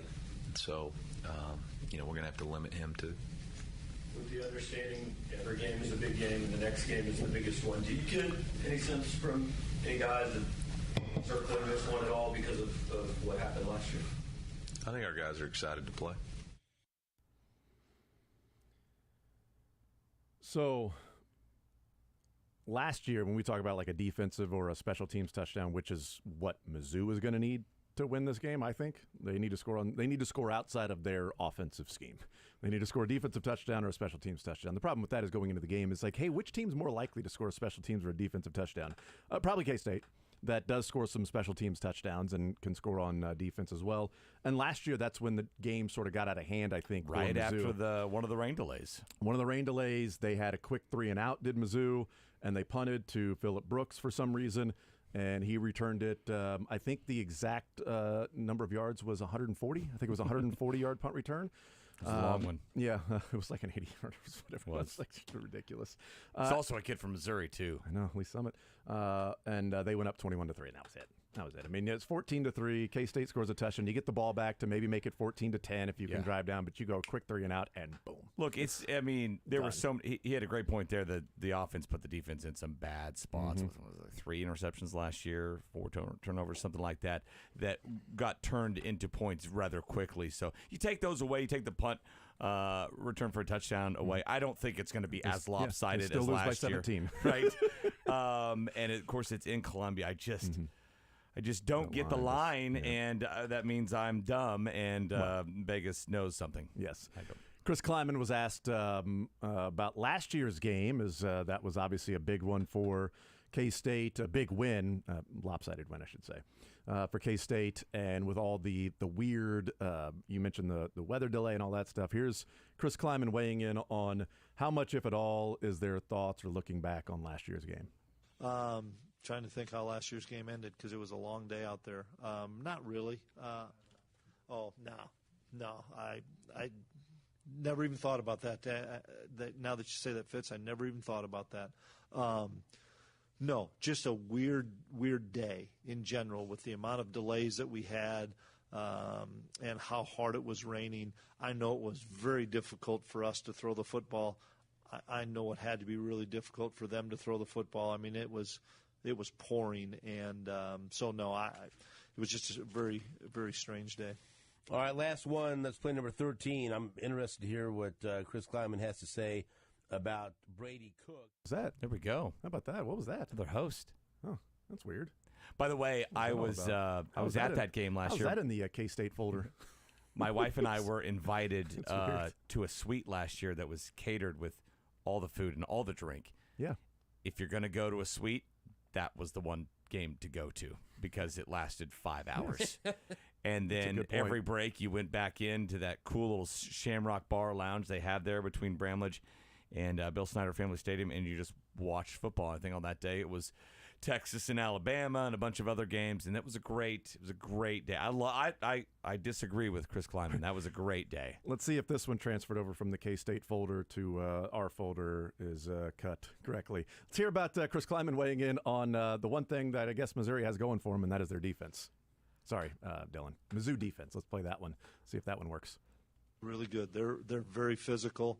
We're talking about sustaining blocks. They don't stay blocked. They do a great job of block destruction, and then they're really fast and they play really good man coverage. They break on the ball well in zone. Once again, there's a lot of guys that have played a lot of football on that side of the ball for them on defense, and it's going to be a big challenge for us. We have to find way. We have to be able to rush the football. You can't say you're going to go in there and throw it 50 times now.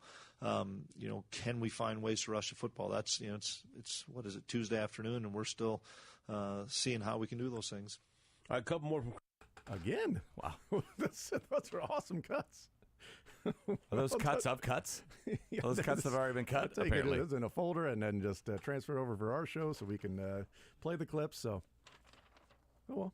We still heard what he had to say, which was still, that was, Tuesday or Wednesday, whenever his press conference was, and still getting stuff ready to go to run the football against Mizzou, because, it's what he's saying they're going to have to do. We'll find out. I mean, the line is odd. It certainly feels like Vegas wants you to bet on Missouri. I ain't doing that. I've taken the K-State side a little bit here and there. I don't. Yeah. 4 points is not enough to shake my confidence. I touched it. Which side? The K-State side. Yeah. See, that's what, the even Wildcat side. Yeah. Vegas bet on K-State. Bet on K-State. Okay. Will do. Okay. Thanks, Vegas. Sure. Yeah. All right. You made me do that. Yeah. No, I'll go ahead and take them minus the 4 points. What am I missing? And we'll find out if anybody's missing something or not. I don't know that they will. I think what we'll be missing is a win for Mizzou, and what will be there is a 3-0 start for K-State. We'll take a timeout after we hear who is going to raise the roof. Josh. I'm going to pick a beleaguered member of the Kansas City Chiefs who I think is going to raise the roof this weekend. I'll tell you after I tell you. The Raise the Roof is brought to you by Shamrock Roofing and Construction, where one call does it all. I'm not saying that you got to make this wager, but I think it's a good number. Kadarius Toney anytime touchdown is plus 235 in this game.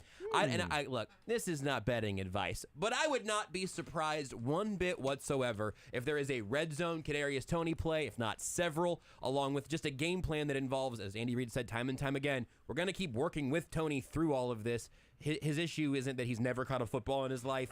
I think they're going to try to get him back on the horse here. And so I think Kadarius Toney raises the roof against the Jags. I like him to score and have a nice day. And Raising the Roof's brought to you by Shamrock Roofing and Construction, Kansas City's local, residential, and commercial roofing contractors, where one call does it all. The whole time, we're like, we've never actually thrown him a football. So we didn't know. We didn't know he couldn't catch. Fast, though. so quick. I mean... look, you saw Usain Bolt in a Seahawks jersey. I mean, he was a Pro Bowler. We just thought the same thing would happen with Toney. We'll take a timeout. We'll come back. Cuts on the other side of the break. More Zone next. You're in the zone with Jason Anderson on Sports Radio 810 WHB.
The first Red Friday and Fast Friday and Friday heading into a Chiefs game is today. Wrapping up this show here. We got some high school football coming your way tonight. We got KU football tomorrow. We got Chiefs pre and post. KU on our Saturday. Isn't that crazy? Yeah. Not even at KU o'clock. So Jayhawk o'clock. Jayhawk, sorry, I forgot how you called it. My bad. Well, I mean, I have the rhyming version, yeah. Yeah, that makes more sense. Alliterations and rhymes are so much more cooler. So are double comparatives. All right, let's hear the cuts right now. John is up next. Oh, no, John, do you ever go by Johnny? Johnny, you can head to your tavern. Sure. Okay, very good. Just didn't want to be part of it. Just ask me the damn question, guys. This proves that apparently the fruit baskets I've been sending him on the side that my dad doesn't know about have worked to perfection. Is the agent your mom? No, but I promise I would win that battle too. Absolutely. If mom was the one delegating all of this, my mom operates under the premise that you are only as happy as your least happy child, and so she is constantly putting my dad to the side and making sure that me and my brother and my sister are all okay in comparison. My dad might even rank below the dogs at this point. I have now adopted that. You're only as happy as your least happy child in your life. That was Mike Golick Jr., Gojo.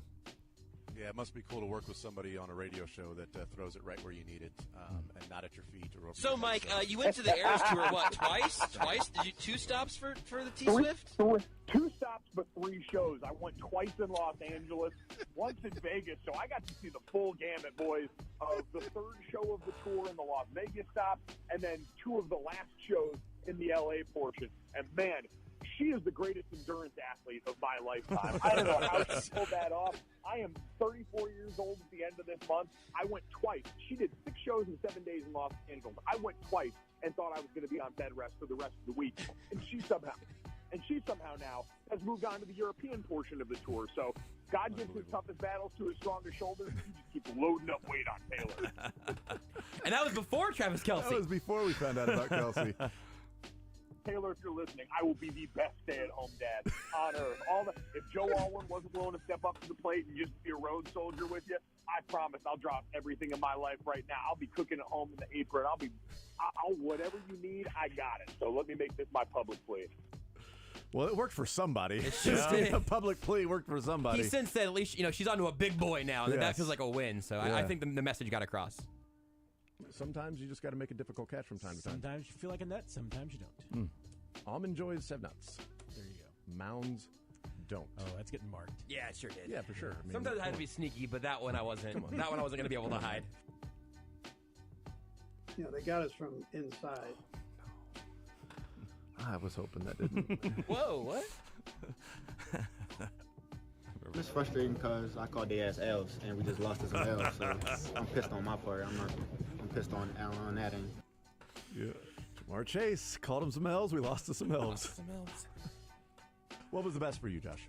So yesterday was Renee's birthday, and it was just great to get to spend an entire day, kind of celebrating the thing in this world that I think brings me more joy than anything else, something I talk about all the time, that I love daily, that I think about every waking moment. The Red Zone Channel's back, baby! The Red Zone Channel is back! It's the best thing that's ever happened to me.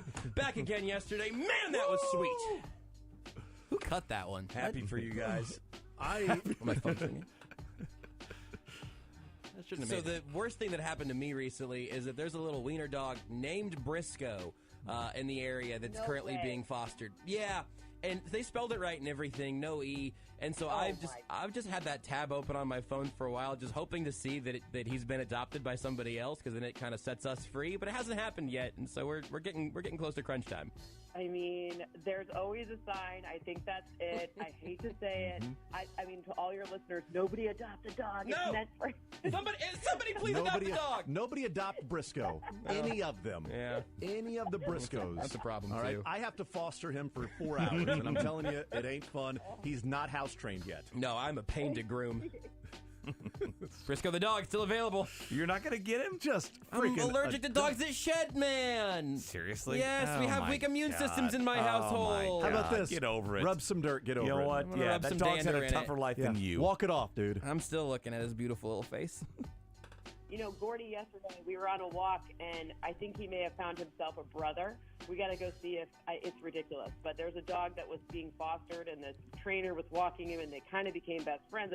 So we might be up to 2. We'll have to see what happens. Interesting. Okay. I know.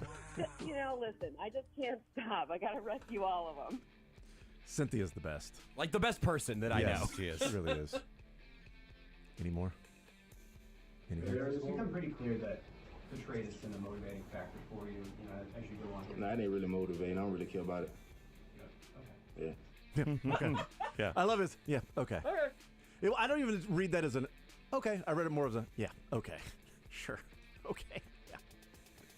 I heard it pass as along one of the most damning quotes. Here's Andy Reid. Yes. I actually was going to pass along one of the as far quotes. as injuries go. We had to stop immediately. I don't think you ever said it, Jason. What was the quote? I don't know that I remember now. No, it's too bad because we only have a few seconds left. I thought we'd catch you up again. No, sorry. We didn't even do predictions. Chiefs win. 37-17. 31-24. Mick, hello. 31-20. We'll talk to you on Monday. I'm McCall from Lee Summit Subaru, and we're committed to helping our community through the Subaru Love Promise.